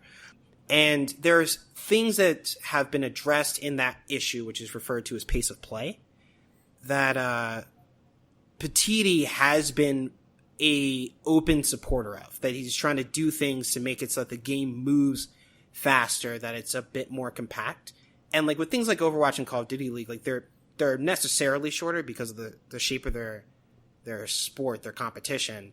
And I'm interested to see in what kind of like rule changes or administrative changes that are like implemented soon after like Petiti gets the reins. Because even like Overwatch League struggled with like a competitive meta, but was like unentertaining, like with goats, where like it was just big tanks and like supports just hanging around each other. There wasn't any like big explosive plays until someone made the mistake and lost neutral. And then Overwatch League switched into like their role locked like 2-2-2 format, which made for more exciting matches, which has its own like detriments because it locks players into particular things, and that's kind of counter to like what made Overwatch League exciting. So I wonder what they'll end up doing. I'm interested to see it. So here's me going to wind this back to the pandemic. Mm-hmm. Do you think that like the difficulties with organizing like large stadiums full of people watching sports in the last several months has made it more viable for companies like Activision to be able to start like poaching people from traditional physical sports? And will the pandemic make media outlets more open to the idea of treating esports like something they should be like prioritizing with their programming choices? I think that's something that esports is willing to take advantage of. And like, even if this gets like worse than we are right now, which could totally happen, like, I don't think this will have the effect of like taking up space for multiple years. Like, I think that like we may get closer to like being okay mid 2021. Like, things might start looking like normal, even though they're not quite that way. I don't think we're going to be in pandemic times like through 2024. And I think that made it easier for Petiti to like move on from MLB, but like he'd also been there for 12 years and he was like right next to the job. The only thing is that he wasn't going to move in the next 5 years. And I think that was like a bigger point in this particular hiring decision. But I think media outlets will probably be open to allowing more esports stuff, and esports has a chance to get their shit together and be on stage. And some of them will, I think, will remain small, like things like the FGC or even like the Smash community. But like, if Overwatch League plays their cards right with the people in their corner and the money that they have to throw around, they could be something big. But maybe about as big as like baseball. I don't think they're going to come for anywhere in like NBA or NFL. Like, even NFL with all its like negative press is like miles and leagues ahead of wherever esports thinks it is. What if the Overwatch stuff potentially opens up the door for League to be on TV? You know what? That might actually happen. I feel like League would have a better chance at having like big TV impact, you know? Mm-hmm. And also maybe I want to say this very, very tentatively, like with so much salt that it's like you're eating fair food. Maybe getting bigger than MLB. Maybe not quite like NBA, but like right. College level, potentially. Well, like, I think Activision Blizzard's aiming to be the MLB. Like, Riot's trying to be the NFL of esports. Like, straight up. Like, it's uncanny how close those organizations are, like, paralleling each other. Let's say Petiti gets, like, a meeting with, like, TBS, and they get, like, Friday night, like, Overwatch or whatever. Like, that's enough for, like, Riot to get in the room to get, like, stuff on ESPN2. Like, I think that's all they'd actually need. Like, if Overwatch got that close. I mean, colleges already have esport teams starting up as like a thing you can do. Like, imagine your football dad, but instead it's your Riot dad, and he's like, you gotta play for Cloud9 when you're older. Like, that's what my boy's gonna do, and like, he's training you on fucking Dad, I don't want to play League of Legends. I want to go play football with my friends. You're going to sit at this computer and you're going to play League of Legends. Jesus Christ. Can you imagine what that's going to happen? I literally know 3 esport dads, and I know like 2 more like in the making. Oh no. Honestly, I just hope that one day I get to be like an FGC dad. Like, we're never going to be as big as like Riot or whatever, but like my kid has to like first to 5 for like movie money. Like, that's just how that's going to have to go. That doesn't sound so bad. Yeah, no, it's fine. Movie money is going to be like $400. Oh no. God damn it. You better hope your kid's not very good at fucking fighting games. You're gonna be out. No, that'll keep me short. It'll keep me young. I'll live forever, Tegan. Stuart, are you familiar with the canon assertion of this show that Rocky Hardy believes that anybody who lives to 2036 will be immortal? I was not aware of this. Oh yeah, no, it's a continuing. I love that optimism. Yeah, dude, all we gotta do, we can make it to 2036, we'll all be immortal. It's like, the technology will advance to the point that, like, we just won't die of natural causes. We'll have to figure out the rest. We'll have new and interesting problems to deal with. I would like to revise that. We in the United States will still die of natural causes, but, like, other countries will have it figured out. Yeah, we'll have to go to Belgium or something. I'm sure Belgium will have it figured out. Switzerland, maybe. Oh, absolutely. Switzerland will probably get it by, like, I don't know, next year? No, 2025. Jesus Christ. Other countries will offer suicide by United States. This is a one-way ticket. You just go. Dude, the United States will be the Battle Royale, Brian. It'll be a Battle Royale country. Oh my god. Jesus. God damn it. United States Battle Royale. Call of Duty will just be Call of Duty United States, like, and you can go for realsies and play for realsies. It'll be an immersive new game experience. And then get your boots on the ground. Permadeath will be optional. I know with our healthcare system, permadeath is not optional. Yeah, well, current healthcare system. Give it a few years, man. That's all I'm saying. All right, so if we're not talking about the world turning into Brave New World, let's talk about it turning into 1984. Okay, let's get it. It's already there. So, all right. I feel like the timing on this story couldn't be better, just because, like, very recently on the show, I asserted that, like, Apple had a position of market dominance and could, like, pick a winner in the streaming video game war. Mm-hmm. And Rocky was like, nah, man, they're not that powerful. They're a player, but they're not that powerful. And Epic seemed to, like, make some moves that seem to be pretty suggestive of, like, how powerful they think Apple and Google are, controlling the 2 largest market spaces in the mobile space. So, like, Fortnite got updated, and it included, like, I'm sure there's a better word for it, but I'll call it as the fuck you button.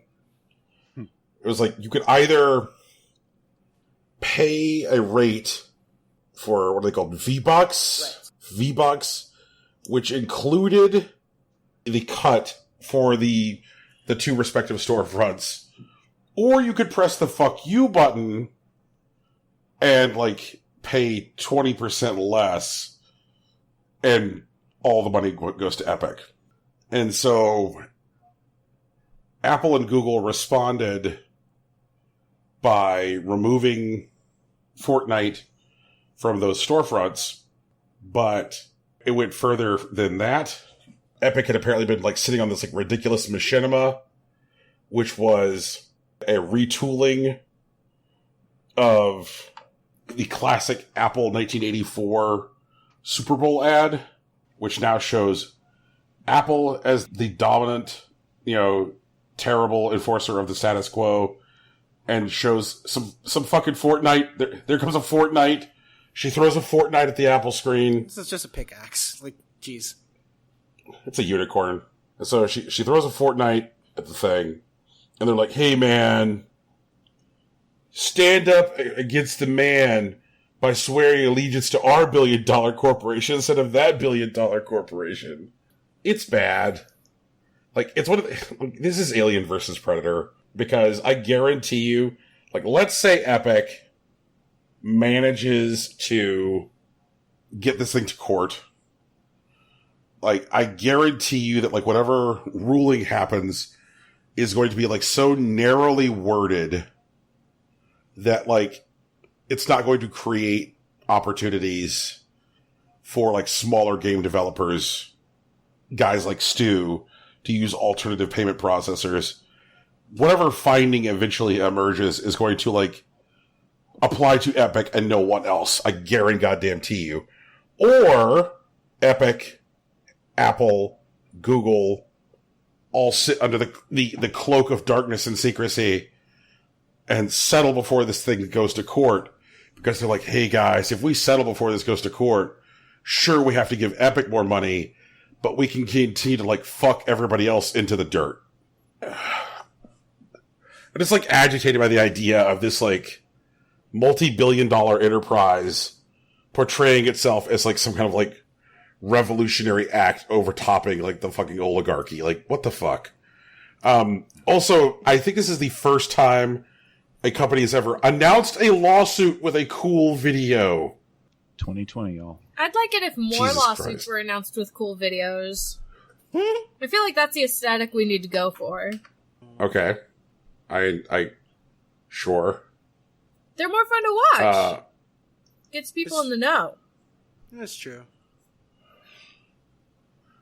Well, I mean, what do we know from... All right. I think the other layer of this that bothers me is so much of Fortnite's player base. Our kids. That's the one. Yep. Babies. And so, like, when you have these, like, young, impressionable people who are being told that, like, in no uncertain terms, that, like, supporting us is good, supporting them is evil, so, you know, support us. Like, it just... And like, obviously this is just capitalism, but it's like laid bare in such a way. Honestly, I like it, but I like it because I think it would be a really interesting opportunity for educators and online personalities to discuss how all advertising is propaganda, and what you have to do is figure out who the propaganda benefits and how they benefit from the message that's being spread, and then work your critical thinking muscles. It'd be a great way to teach, like, that kind of, like, information sifting kind of skill, and to teach it at a very young age so that they grow up developing those skills. You know. So, like, the Schoolhouse Rock of, like, 2020. Yeah, like Schoolhouse Rock, but it's Fortnite. I'd be interested in that. I'd tell people about it. Yeah, so there's a lot in this whole fiasco that kind of doesn't sit well with me. Like, Epic Store does the exact same thing. It's just a different percentage. It's exactly the same. And the percentages are arbitrary. Like, 30%, it could have been 40. And then Epic could have been like, yeah, 30% is so much better. You know, like, it's just so arbitrary. It's all about that company trying to leverage these systems to get a bigger piece of the pie because they think they can. And maybe they can. I don't know. But it's at its core, like, they really are just going to town on social media being like, check out this Orwellian abuse of power. But the only thing Orwellian about what's going on is the video they posted, and, like, which is just super double speaky, you know, like, it's like, this is not real. This is not what you're saying, is not what's being represented in reality. Yep.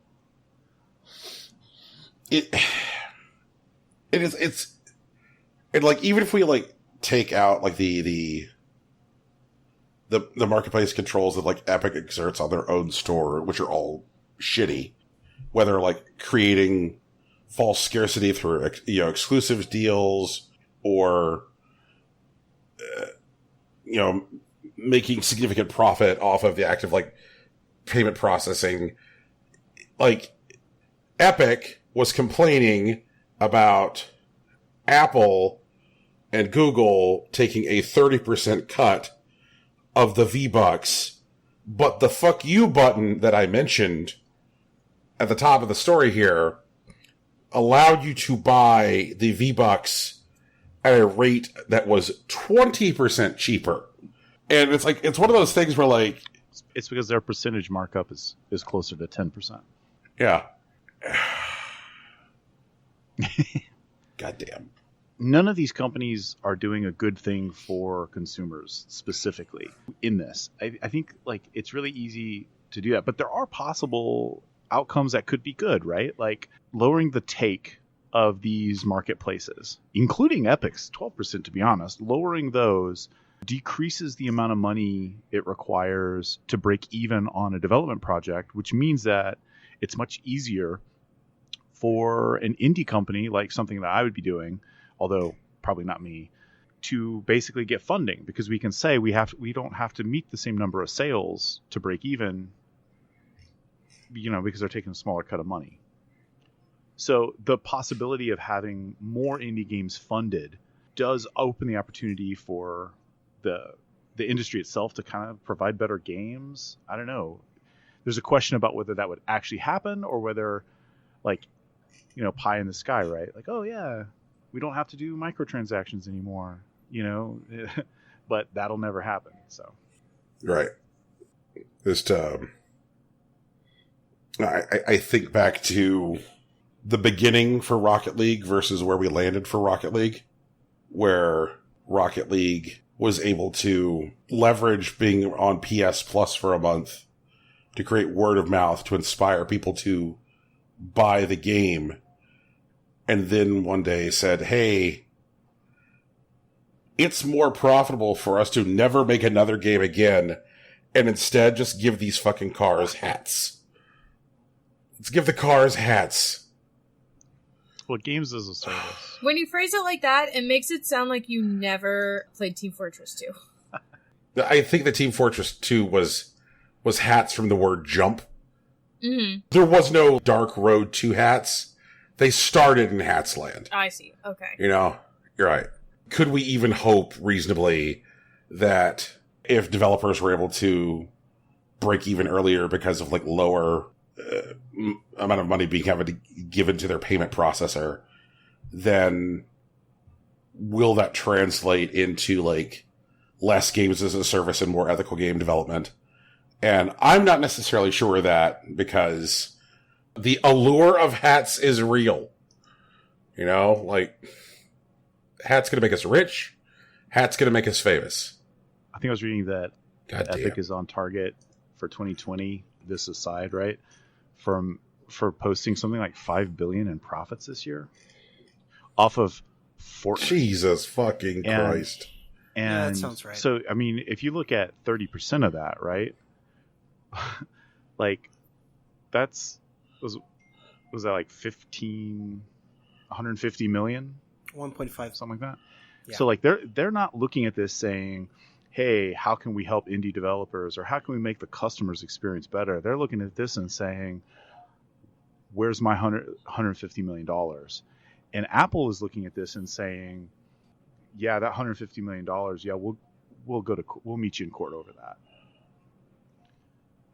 So none of this has any. Wait, I think that's actually 1.5 billion. Okay, thank you. See, that's even crazier. Thank you for the correction. That's too much money. It is too much. Can I have some? Class action. So I look at these numbers and I look at this and I'm like, these companies aren't going to bat for a consumer. They're not going to bat even for the small other developers or the industry. They're just going to bat for stockholders and stuff like that. It's gross. And that's why I said I think that, like, if this thing actually does end up going to court, that, like, whatever ruling we ever get or whatever finding we ever find is going to be very intentionally and very deliberately as narrowly worded as possible. Because Epic doesn't want to fuck themselves. They want that 12% on their store. So, like, they don't want to like open this like Pandora's box where they're in court for years because they've now broken the monopoly of payment processors. I'm sorry, broken the monopoly of storefronts, forcing developers to use the storefront as a payment processor.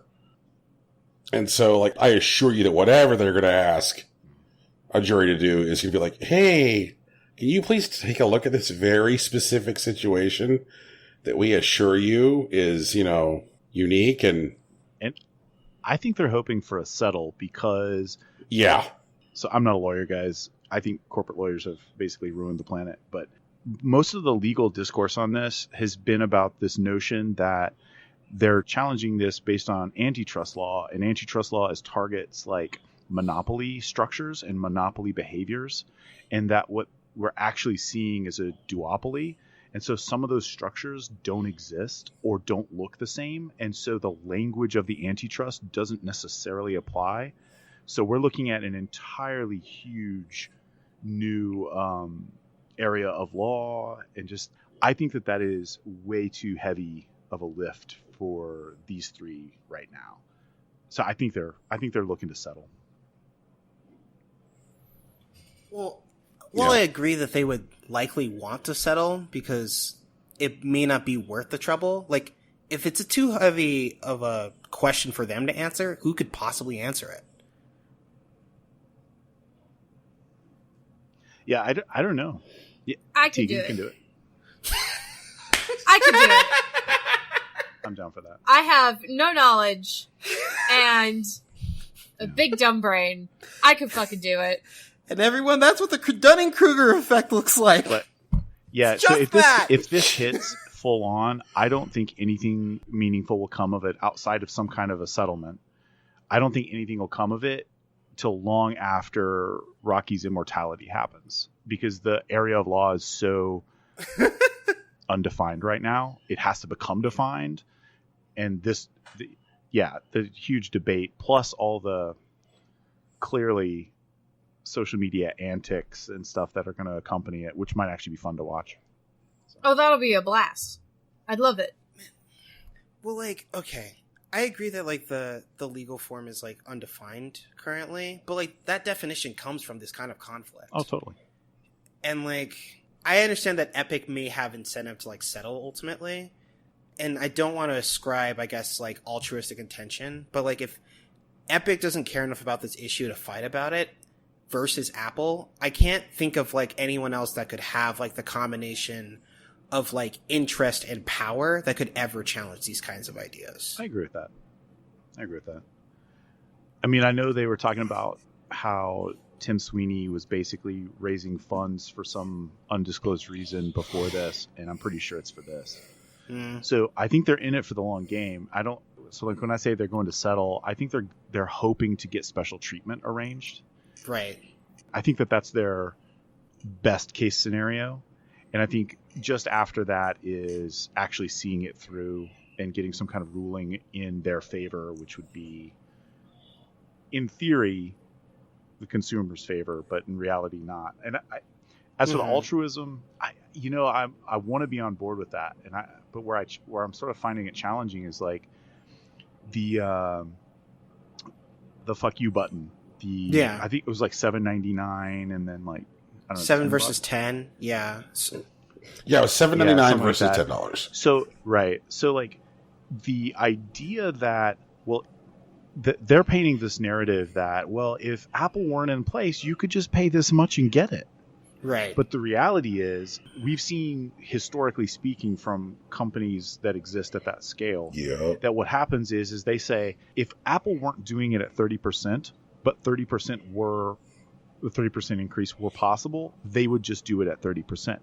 So the only reason they've chosen that number is because they're actively was to undercut. Yeah, and that number, I guess, technically comes from their direct competition with Steam. But so they're throwing that narrative out there, but I'm suspicious.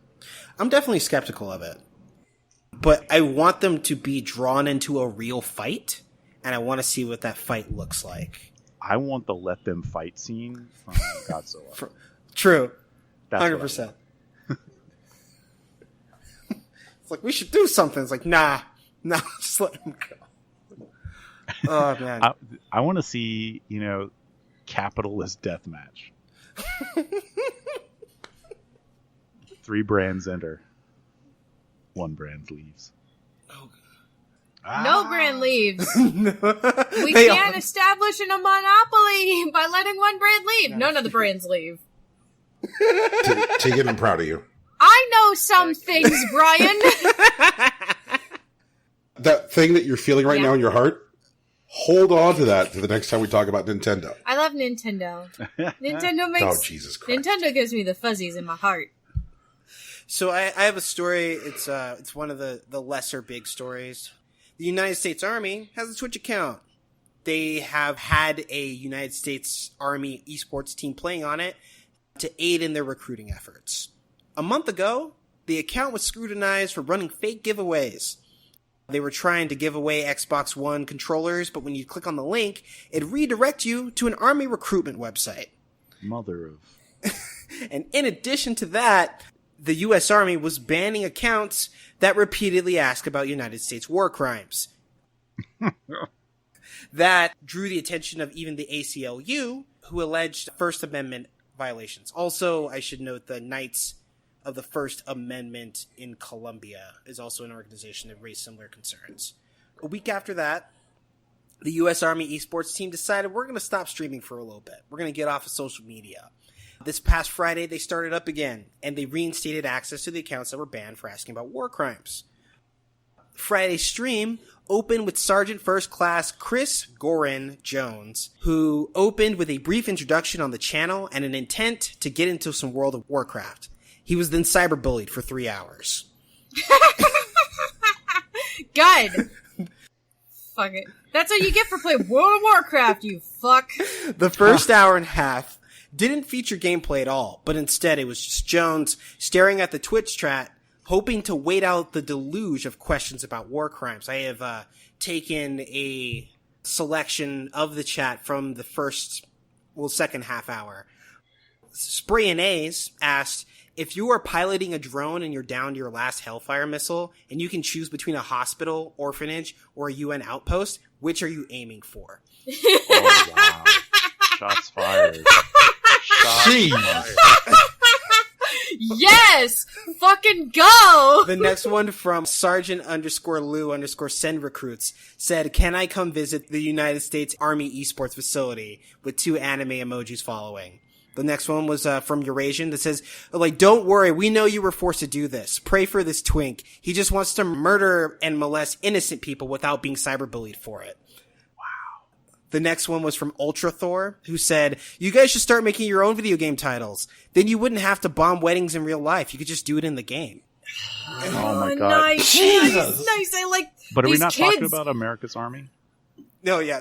This is still the United States Army. The next one was from Addison Matt, who said, how many civilians has the United States Army illegally killed from gunships? And the last from our selection is from Anon542, which simply asks, do you like white phosphorus?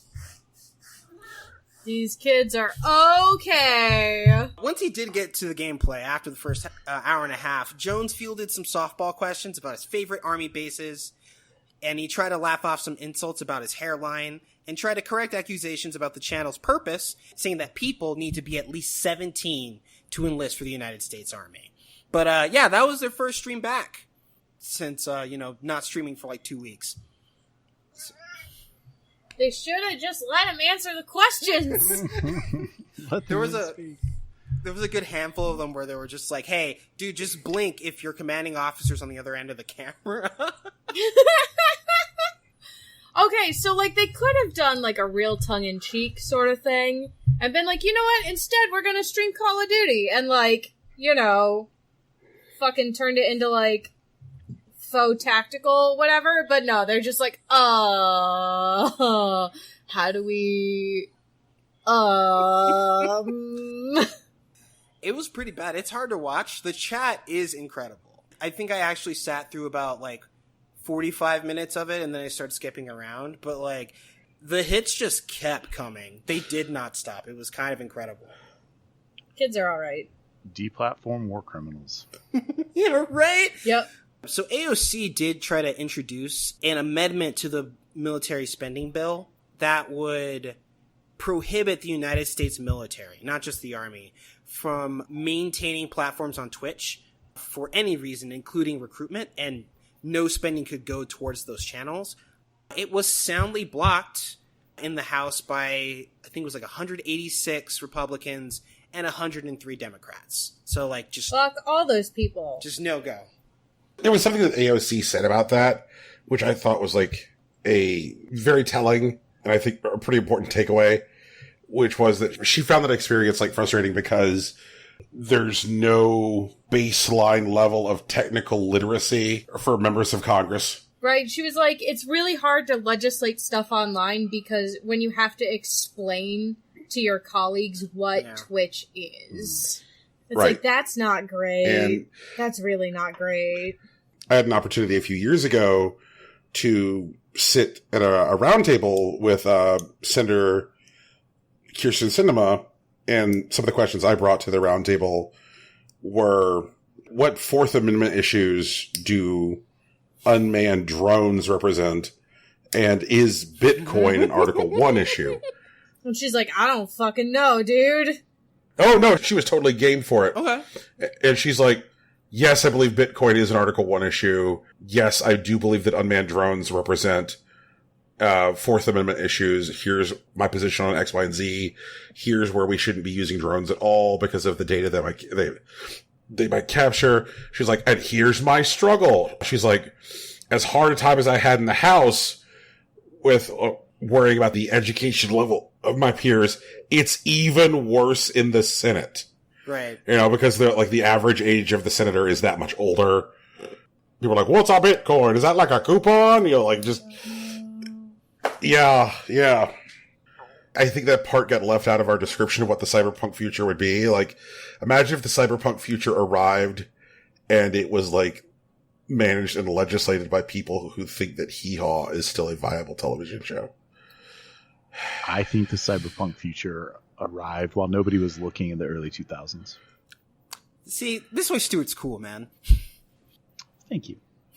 At what point do we start talking about the serious necessity for not only ensuring that our legislatures are educated in tech, but also that they do the makeup of the U.S. House and Senate actually reflects the makeup of the states and the population of the people, and we just say if you have X amount of money, you can't be a senator because you don't represent the majority of the people. If you have X amount in assets, you cannot run for a government office because you don't represent the people. You are so disconnected. Oh, okay. So like you think a banana. What's a banana cost? Like $10? Like, you know, how do we keep that shit out of there? Okay, I it does feel like that. Like an asset cap, like if your total cumulative assets exceed X amount of dollars. Right, exactly. You cannot run for office because you do not represent, like, the majority of the United States, like, population. If it's supposed to be a representative government, why are we having people who literally don't represent the majority of the experiences of the people? You know? Gerrymandering and, like, vote suppression and just all sorts of stuff. Yeah, exactly. Sorry. All right, so my congressional district, holy shit. This is definitely a tangent. Sorry, it's a tangent, but it's important. No worries. There's a lot of fucking stuff going on, and like literally, you know, if you've been watching the news, okay. Hello, everyone who's not part of the United States. I understand that there's a lot of things going on outside of the United States, but if you've been watching what's been happening in the United States, like we got some problems and we got some balances that aren't being checked. Okay. So, my congressional district is Arizona's 3rd. The fighting 3rd. And the way it is shaped is it runs all the way west to the California state line, and then north to Yuma, which isn't that far north, and then runs along the border with Mexico, and includes Nogales. But then there's all of these like weird stair-steppy Haxishaw like shapes to the to the district. This district seemingly includes like the western 20% of the city of Tucson. So just like some of Tucson. But then as it moves north, it then like dodges population centers like Casa Grande and Florence. Then it just swoops up through the Indian reservation. And then there's this like little tiny widget of the shape of the district that scoops into, I shit you not, just Tolleson in the Phoenix metro area. Like, if you go 1 mile east of where I live, you're in a different congressional district. If you go 1 mile west of where I live, you're in a different congressional district.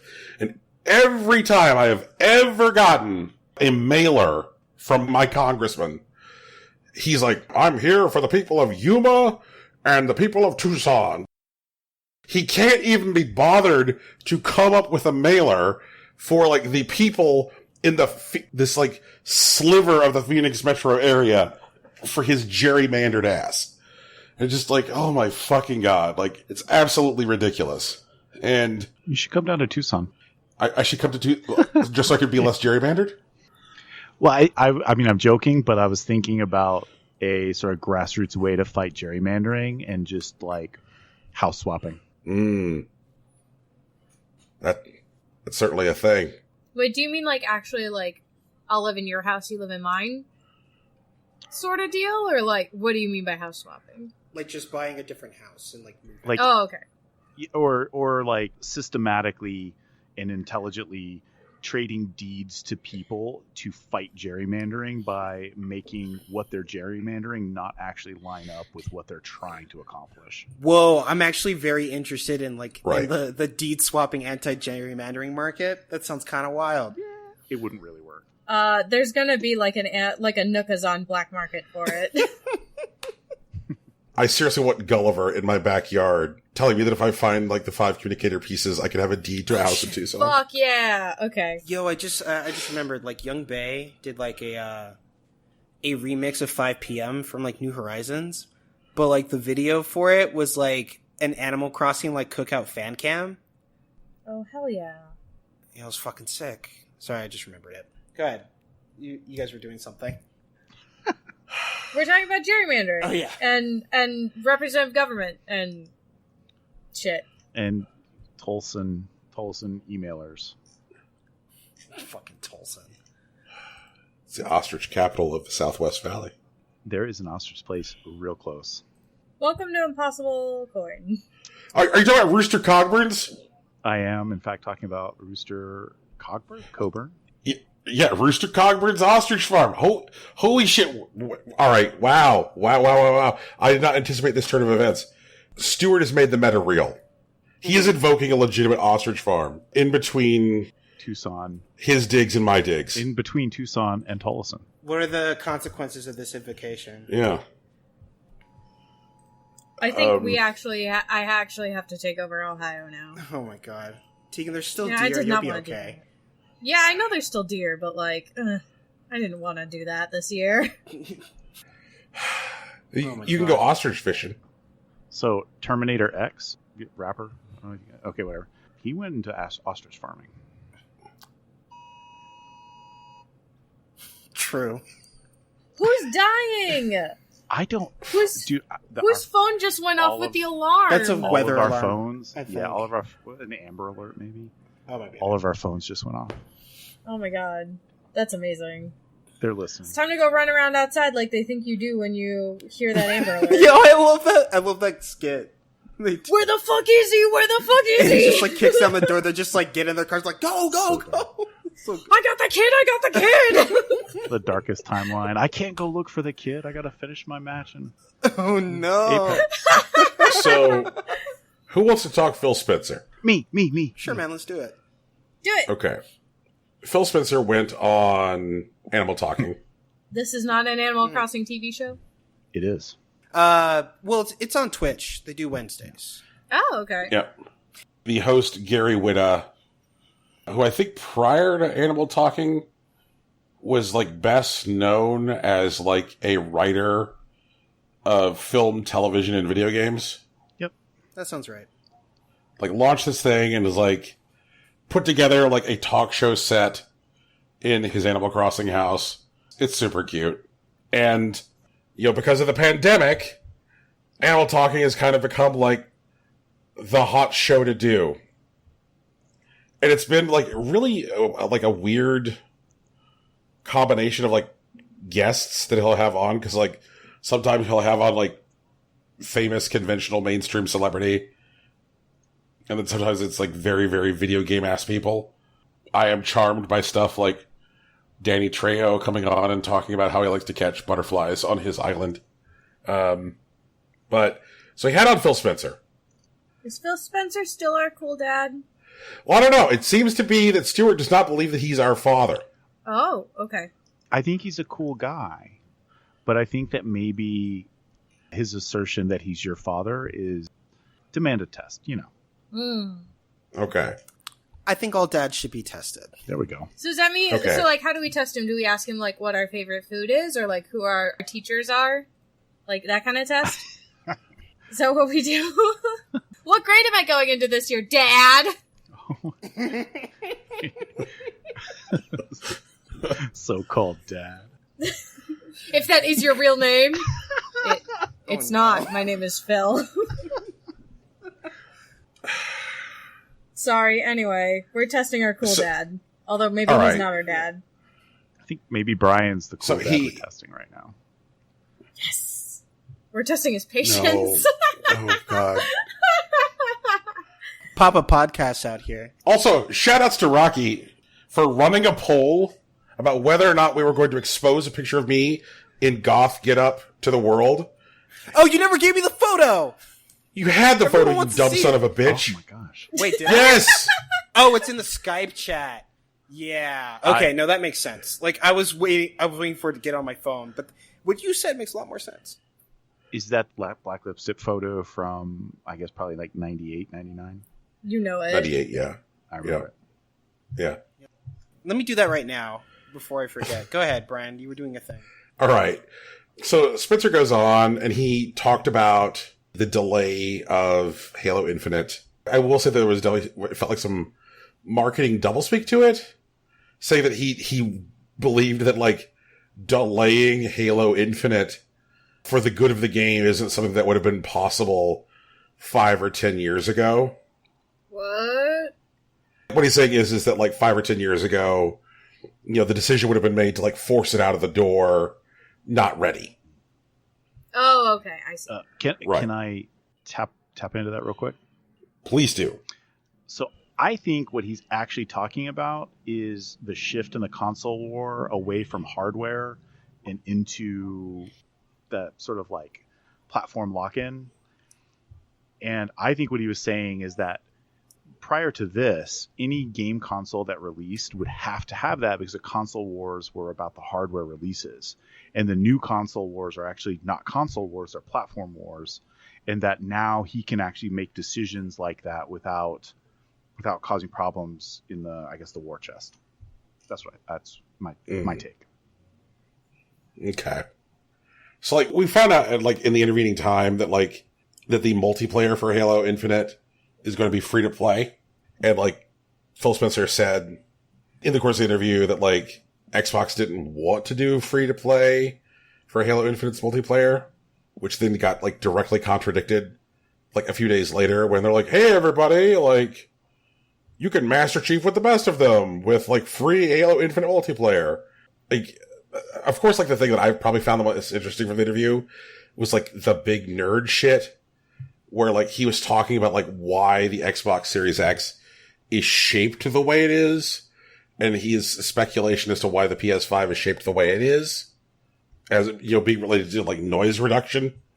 Like, we're shaped the way we are because we're going for a fan solution. Sony's solution is like less fan driven, and it's just like giving the GPU more room, which is why it's so big. Because like that was certainly something that I was like thinking about, like now that we've physically seen the designs for like both new consoles, and know that both new consoles are big boys. Why are these goddamn new machines going to be so big? They're going to drive media cabinet Heat sales. dissipation. Ugh. Stuart, where have you landed on the next generation of consoles? Are you buying any of them? Yeah, of course. But Which one? yeah, bro, probably all of them eventually. I don't know. So my console of choice is actually a Nintendo Switch. Yeah, my friend. That's my friend. Most of my friends play on Xbox, and so when it comes to social gaming, I tend to end up on the Xbox. That's where I play Apex. That's where I play a lot of stuff like that. That's where you play the first level of Hitman, right?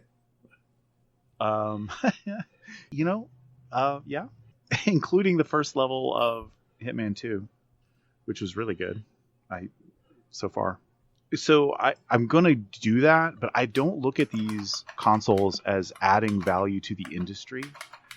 And I know that's sort of probably a controversial thing to say. I don't think that the industry itself, like the art of design within games, I don't think that that's moved forward by throwing pixels at stuff. I think that that's moved forward by more of the types of things that Nintendo tends to do. Yeah, so the weird experimentation with movement and how you interact with the game itself as opposed to what the game physically looks like when you're staring at and the screen. One of the reasons all day. why I say this is because there is one area where I think these consoles could really make an impact, and depending on how that goes, I may jump one way or the other, but we're still we don't have enough info yet, and that is in the VR gaming space. The one area where hardware is going to be pushing when they came out with 32-bit games or and they started being able to do first person games because of analog sticks and just little hardware things that made other types of games dramatically better. I think that right now VR is the space where hardware power can really make an impact. So I'm curious to see where that goes with VR. And right now, as much as Microsoft is nailing the mixed reality stuff, PlayStation is the only thing that's really delivering a super strong showing on VR gaming consoles, right? Am I mistaken about that? Well, I guess, is the Oculus considered a console? Mm-hmm. Right. Oculus is a platform, but it's not quite a console. But I'd still include it in the conversation. Okay. I feel like Oculus is a platform and a console now. I would not have been comfortable calling it that a couple years ago. But the reason I'm willing to make that distinction is the difference between the Rift and the Quest. The Rift still relies on you having a whole bunch of cables spooling out of the back of your head like a goddamn predator monster and for full body setting up a bunch of lighthouses around a room and hoping that you're not tripping on cables. But the Oculus Quest is a self-contained solution, including the operating system that powers the games, which is notable. So, for example, the Samsung Odyssey Plus or whatever is an otherwise untethered VR experience, but it doesn't provide the actual physical platform, right? So it's a mixed reality one. So it's 6 degrees of freedom, but it uses hand tracking in the headset. And I don't need to nerd out about it, but so it is an example of how that can be done, but still be reliant on whatever the platform is, be it your Steam VR or what have you. So that was a long answer. Probably the Xbox, depending on what they do with VR, if they actually double down on it or skip it. PS5. It occurs to me that I need to make a decision about VR before January. November. Yeah, November. Is it time for Nintendo to investigate the Power Glove? With all that, now listen, with all that work, all that high-tech vibrating, weight calculating work that they put in those Joy-Con, in that one Joy-Con specifically, is it time to reinvestigate the Power Glove and be able to, because like I played 1-2 Switch. I don't know if y'all did. I played 1-2 Switch, and you could feel, it felt like with the pouring stuff and with the balls in the box one, where you're like rolling it around and trying to figure out how many balls are in that box. You felt the weight shift in the Joy-Con. It felt like there was stuff rolling around in there. Is it time to reinvestigate that and bring it to a VR headset on Nintendo? I think that the most valuable thing about the Power Glove is the fashion. The aesthetic. You are correct.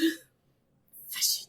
It is the cachet of the Power Glove, and the fact that, like, people who are, like, Stuart and I's age, whether or not we even owned a Power Glove at the time, probably have, like, that wizard movie. Positive memories about the Power Glove.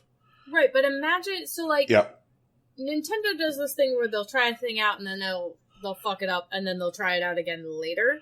But I think now could be a good time to try out the Power Glove again. Well, the Power Glove is additionally complicated because the Power Glove was not a Nintendo product. It was from Mattel.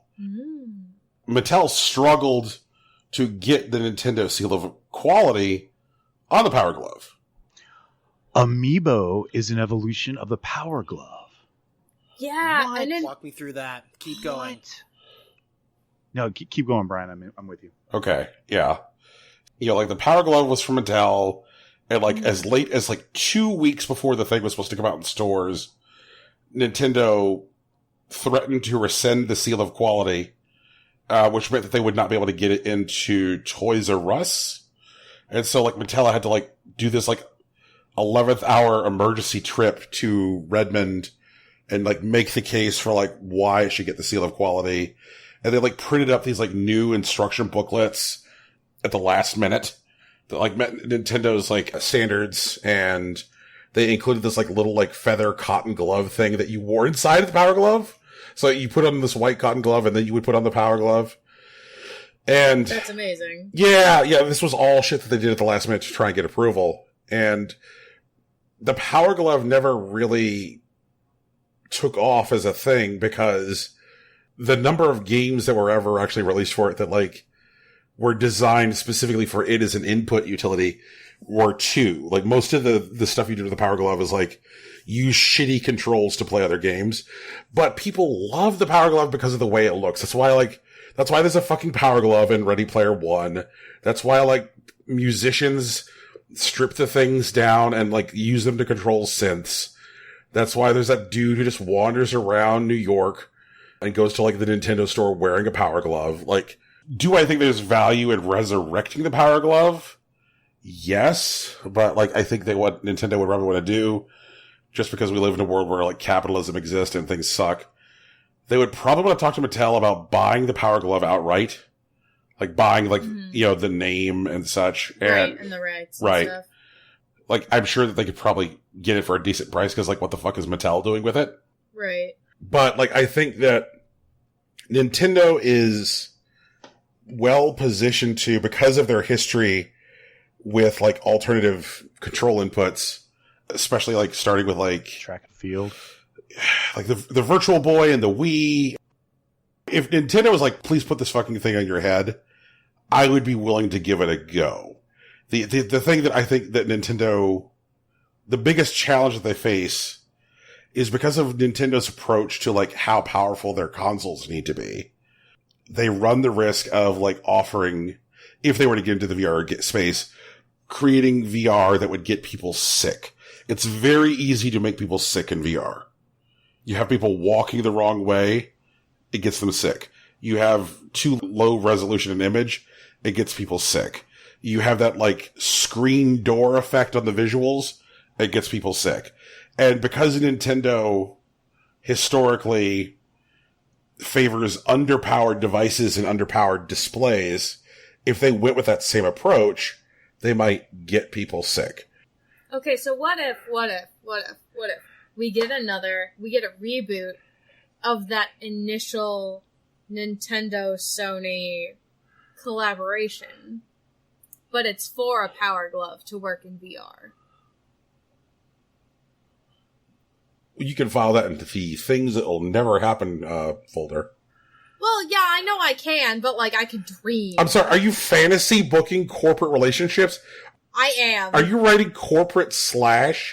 It's not slash fiction, it's a collaboration. Whoa, hold on. Brad, you're not shaming Tegan for, like, fan booking corporations. You confided in us about this, like, last week. Right, it's fine. It's true, I did. I'm terrible. I admit it. It's okay. I forgive you. It's all in good fun. Also, that is a slash fic genre I did not know I needed. Bro, we'll get you in there. Did you not know that you needed the image of General Electric cradling Pepsi Cola's balls? Oh, no. You gotta go with Coke and Pepsi. It's enemies to lovers. No, Coke and Pepsi are Wait, enemies. no, isn't that rivals to lovers? They both used that one. Was it a Pepsi ad? Okay, fair enough. That it was like, there was a Pepsi, and it was a can of Pepsi inside a Coke. And like, they were like, Happy Halloween, everybody wants to be scary, and then like Coke turned it around, or maybe it was the other way. And like, they had it where like, everyone wants to be a superhero. I'm here for the Snapple is the homewrecker story in that slash fic, though. Oh, fuck yeah, it is.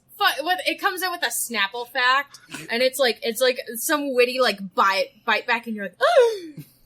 It's the tea. They spilled the tea! Them and Lipton are, like, in on it together. Oh my god. Fuck this. And then, like, Nestle shows up and goes, hey, man, fuck all y'all. I'm just trying to control all the clean drinking water. Right, exactly. Oh, no. Man. So, all right. We've had a lot of stories which seem to be, like, either outright be depressing or get depressing as we unpacked them. So how about something which doesn't suck? We have news that doesn't suck? We have news that doesn't suck. What's the news that doesn't suck?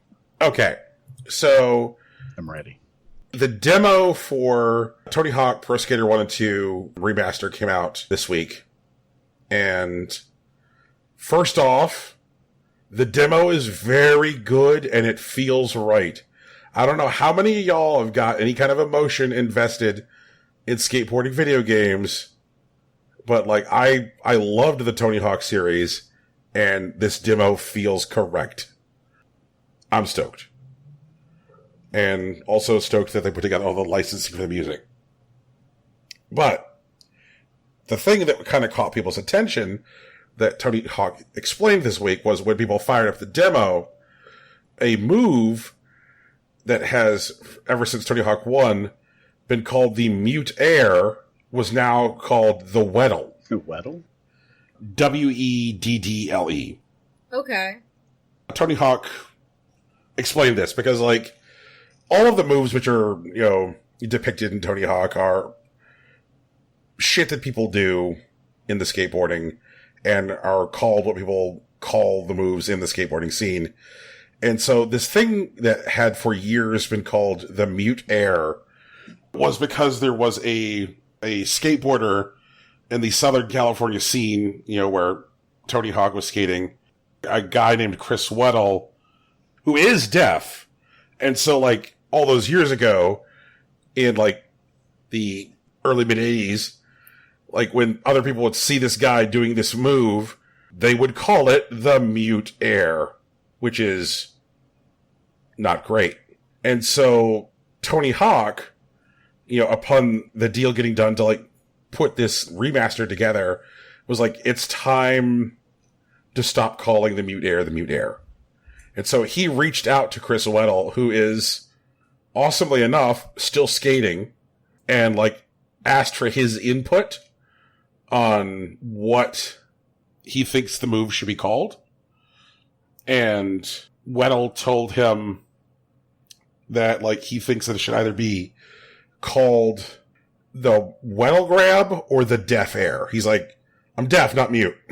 And so the move is now called the Weddle in the game. That's awesome. Yeah, like, I like that little thing where, like, this piece of business came across Tony Hawk's desk where he had a chance to license his name to a remaster of this video game, and how he saw that as an opportunity to right this, like, 30-year-old wrong that, like, even predated the existence of this video game franchise. It's kind of a cool story. Huzzah! Tony Hawk's a cool dude. Yeah. Yeah, Tony Hawk is a cool And I like dude. the idea that things cross his desk. I like the idea that he has a desk. Yes. Yes. 'Cause I feel like it would just slide across his board, you know? I'm picturing this desk having like a nameplate on it, which says President Yes. of Skateboarding. I don't know what could cause the red phone on Tony Hawk's desk to ring, but it does. My only suspicion is like ring ring, sir, Bam Margera is at it again. Like, So I did see a tweet, maybe a Tumblr post, might have been a Tumblr post, about Tony Hawk, and it was about how no one ever recognizes Tony Hawk in public, right? And they're like, I like the idea that I'd see Tony Hawk in public and I'd be like, oh, that's a dude. And they'd pick up a skateboard and be like, Tony Hawk! Just like right. Perry the Platypus sort of thing, but with a real man. And Tony Hawk has told stories about this before, and Oh god, his entire Twitter is full of them. They're hilarious.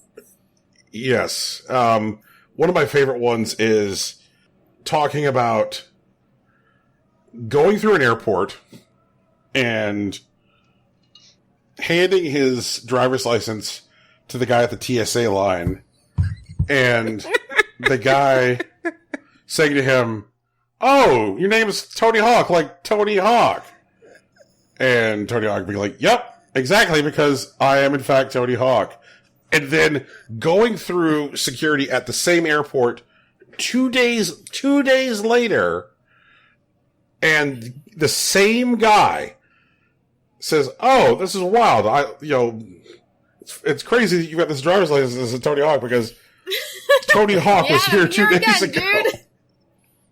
Dude. There's one where he was going to go rent a car. So he signs up, signed his name on the list, and then he like sits down and waits for them to call his name. And he sits there for like 2 hours. And he sees like people come and go. And eventually he goes up to the desk and he's like, "Hey man, I've been here for a while. Like, why hasn't anyone called me?" And he's like, "You're Tony Hawk." And he's like, "Yeah." And he's like, "Oh, I saw that name on the list and I thought it was a joke. So I just scratched it out." Fuck. I'm so sorry, Mr. Hawk. And you just let him sit there. Ah. I hope that Man, that Skatebird game has a Tony Hawk skin in it where it's a hawk on a skateboard. Oh god. I hope he signs off on it. That feels like a thing that It'd be great. yeah, I could see that Okay. happening. Also, kind of a footnote on the Xbox Summer of Gaming demos. Any demos that were downloaded during the demo availability continue to work. They do not like magic out of existence or cease being openable. Nobody pulled that bullshit. Oh, that's great. Good. 10 out of 10. Yeah, so like all 70 of those games, people could have like grabbed demos on. And I actually went back and I spent more time with the Skatebird demo, and I did so after playing the Tony Hawk 1 and 2 demo. I was like, you know what? Skatebird, you're okay. Like, I was just dusty, so it's fine. So, like, here we go. Well, it seems like to me that we're nearing the end of our time together today. Do we want to discuss what came out on Steam today? We don't often do this with additional voice on the mic. Do we want to talk about? It's too late. Too late? It's in motion. It's already in motion. What's in motion? Oh, no, there wasn't a punchline there. I'm sorry. So, like, that was a bit with a payoff. setup and no. Okay, all right. Okay. No payoff. So let's talk about what came out on Steam today. There are 9 games that came out on Steam today. That seems low. It's also quarantine. It's also Sunday. Like, it's fine. And statistically, I think 10% of one of them will be successful. Maybe, yeah. Yeah. First up is Don't Move the Box. It wants 900,000% of your CPU. Don't Move the Box is a puzzle solving, a game that tries to imitate I Hate This Game. Among them, you will meet various other blocks, understand their characteristics, pass levels. There are 25 levels in total. with an estimated duration of 1 hour, will continue to update game until there are 50 levels. Yep. How many dollars? Do you guys have a magic list? Yeah, Brian has a magic list. It's from the Steam store. Yeah, he just like goes into Steam and like filters like Yep. today's releases. But like you have to turn off like your own recommendations because like Steam filters it based on who's looking. You just need to go like all the list. From the about this game description of this game, sorry, this is my first game development, and some inexplicable bugs will inevitably appear. The music and art are not satisfactory. This is the most annoying place, so it is recommended to buy carefully. If you find anything, please send it to, and then he just like has his email address in the game description. If you are unsatisfied, please point out its shortcomings and deficiencies and refund immediately. And you can get in on Don't Move the Block for 59 cents. Okay, cool. We also have Our Way. Enjoy horror with a breathtaking atmosphere and an emphasis on quality sound processing. Feel the fear through the ubiquitous pitfalls and through questions about your own life. This game is based on well-known horror elements such as inventory, batteries, and loss of life. What? That is a sentence. Yep. Well-known horror elements, including batteries. There are 5 parts in the game which you will find yourself, each with its own point. Repeating rooms. You keep repeating something in your life that you don't like. Haunted house where alcohol and mannequins are everywhere. Stuart, I think we've been to that party. I threw that party. Oh my god. I think you did throw that party. That sounds like a fucking nightmare, alright. Alcohol and mannequins are everywhere. All right, then. I think there was a limo parked outside. I don't know. You drink because something in your life keeps recurring and alcohol caused the car accident. Mannequins are trying to wake you up scared so you don't go crazy and live on. Mm-hmm. A cellar where you can see a mutant that is frozen and creating those mannequins. Why is a frozen mutant I can't help but creating wonder how mannequins? many indie devs use game development as an outlet for dealing with or understanding mental health and then produce stuff, and we're just like, what is this? I would like to introduce you to a game that Brian made me play, I think a year and a half ago, called Brandon Johnson Chapter 1. There is no Chapter 2. It's awful. And, like, it's that exact shit. Stuart, I swear to God. I haven't forgiven Brian for it. Maybe someday, because, you know, I'll have the rest of eternity to figure it out. But, like... And there was this fucking bizarre toothbrushing simulator I played. Oh, yeah, the horror toothbrush simulator. If you like the Yeah. toothbrushing simulator, you should watch the Monogatari series. Maze, you don't know what you want in life, Are you? and you can't find your place. Hey, Jesus, Dad, that's are dark. you okay? Do you need to see a therapist, maybe? And then finally, hospital, your last chance to wake up from a bad dream. Deb, you okay? Oh. Damn, it's all horror right Yep. now, guys. Like, everybody's going through it. So you can Okay. purchase Our Way for $4.49, which, as we know during this segment, is an astronomical price. A lot of money. Yeah, that's Yeah. a lot of money given like the type of stuff that they're offering. Next up is Starshot. And I feel Mhm. the need to say up front that Starshot wants $9.89 from us. Oh, okay. Big spender. Yeah. Are you looking at this game, Stuart? It actually looks like a game, though. It looks like It doesn't. I mean, it's not my genre. We don't get too many games. It looks like you could win it and lose it. Like it's a game. I'm trying here, guys. Like, I feel like arguably a game is like some of the best Fate praise we've ever given on this show.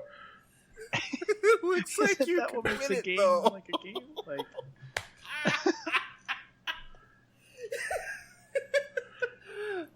Which brings us back to the Tetris debate, because, all you do in Tetris is eventually get fucked. Yeah, but that's just a commentary on the futility of human experience, man. It's art. So then the next thing is not out, so we don't include it. Next thing's a demo, so we don't include it. So the next thing up is Cockhead. Oh, what? Disgusting. Next. Maybe it's. Tegan, do you want to save 20%? No, I do not. 27% on Cockhead. Is it about chicken fighting?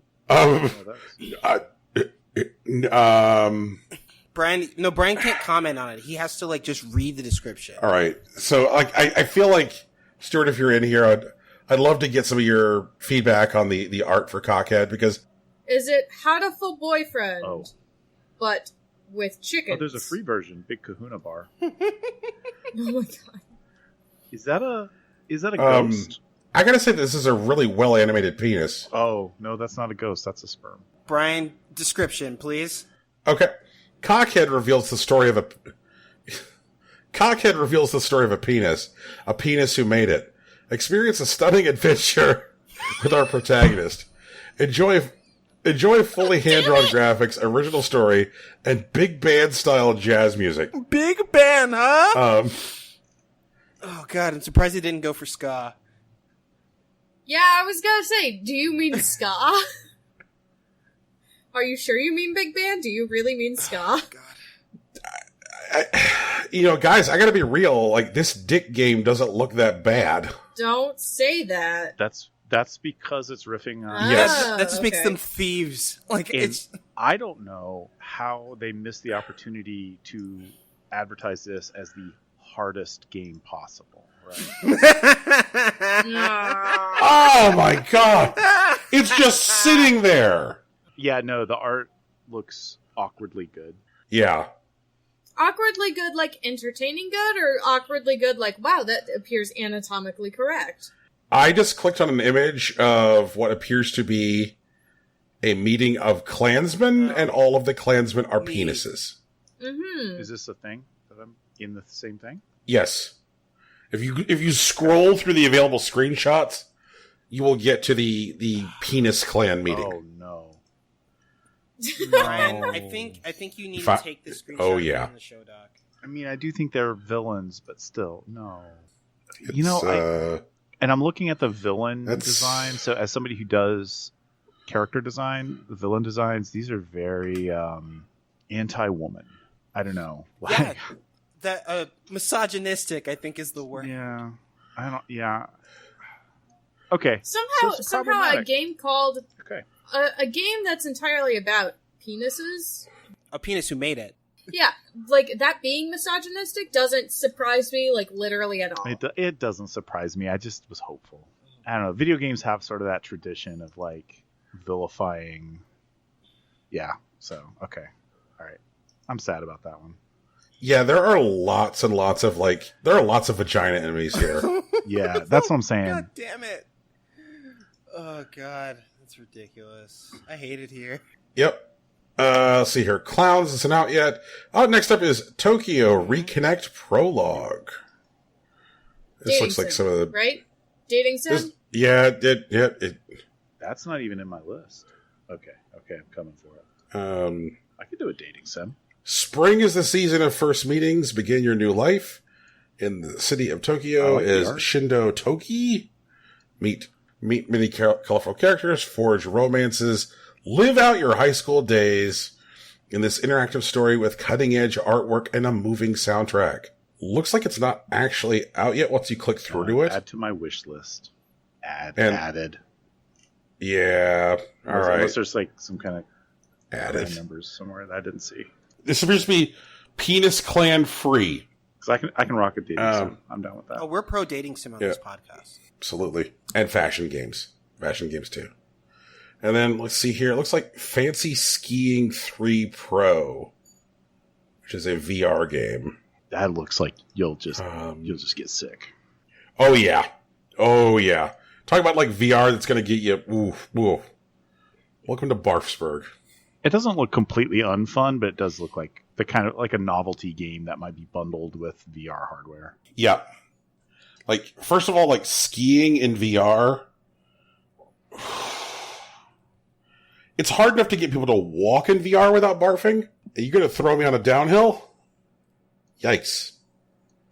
Fancy Skiing 3 Pro is the third generation of the famous VR franchise, Fancy Skiing. In this new build, not only will you be able to compete with friends in 3 maps, Classic City and Trail, but also give the best of yourself in one of 3 modes. Single player, speed, and battle. You know what? I think it's time for Snowboarding Kids to come back. I will only advocate the return of Snowboard Kids if I can finally get a remaster of SSX Tricky, please. Yeah! I'm down for that. Thank you. Well, I think that's a show. Stuart, is there anything you want to plug? No. I had fun. Do you want to at least give them like a Twitter or anything? Oh yeah. On Twitter, I'm Vulture5. So come say hi. I'll say hi back. I love this plug. It's probably my favorite. This is the best plug I think that's ever happened. Damn. That reminds me, I'm going to plug us right now. Tune in next week for Rizzle this time. Our 3rd visit. 3rd time's the charm. From friend of the show, Dave Lang. Yay. Yeah. Where we will talk about stuff like, how do you run a multi-location game studio during a pandemic? You know, Yeah, it's probably harder than Diner Dash. it's a whole thing. Rocky, you want to tell folks about the things? Yeah. 1 second. Hey, everyone. This has been our show. It's a big one. It's called Impossible Coin, and we're here every week. You can find us wherever podcasts are found, on iTunes, Google Play, Stitcher, Spotify, and SoundCloud. Brian, can you hit SoundCloud for me real quick? Motherfuck them. There we go. Speaking of SoundCloud, Kid Brother the Show, Big Soch, has his post up at SoundCloud. He made our theme music. It's at the beginning and end of this program. You can find him at soundcloud.com/BigSochNJ, and you can follow him on Twitter at Hillary_Swank. Our t-shirt we have a couple t-shirts, but our logo is also a t-shirt, and it was designed by Lauren Moran. You can follow her on Twitter at Lauren Moran and consider donating to her Patreon. She does good work. And speaking of Patreon, we have one too. It's at patreon.com/Impossible Coin Podcast. Don't get confused if you go to /Impossible Coin. It's a common mistake. It also belongs to us, but we're not using it currently. Maybe someday. But once again, our Patreon is at patreon.com/Impossible Coin Podcast. We are also on social media. You can find us on Facebook, Twitter, and Tumblr. All Impossible Coin. No underscores or anything weird like that. Brian usually hangs out on Facebook. I'm on Twitter. Tegan's on Tumblr. It's just Impossible Coin. Does that make me dead or alt-right? Definitely dead. Or dying. You're on your way. Okay. But, we're going to hold out. It's just 16 more years, dude. Yeah, you're the only one who said you aren't going to live to 2032 or whatever. 36. Whatever. 36. Jesus Christ. But that's us. That's the show. Good times. Everybody, peace. Bye. Later. I always sat it in. Oh.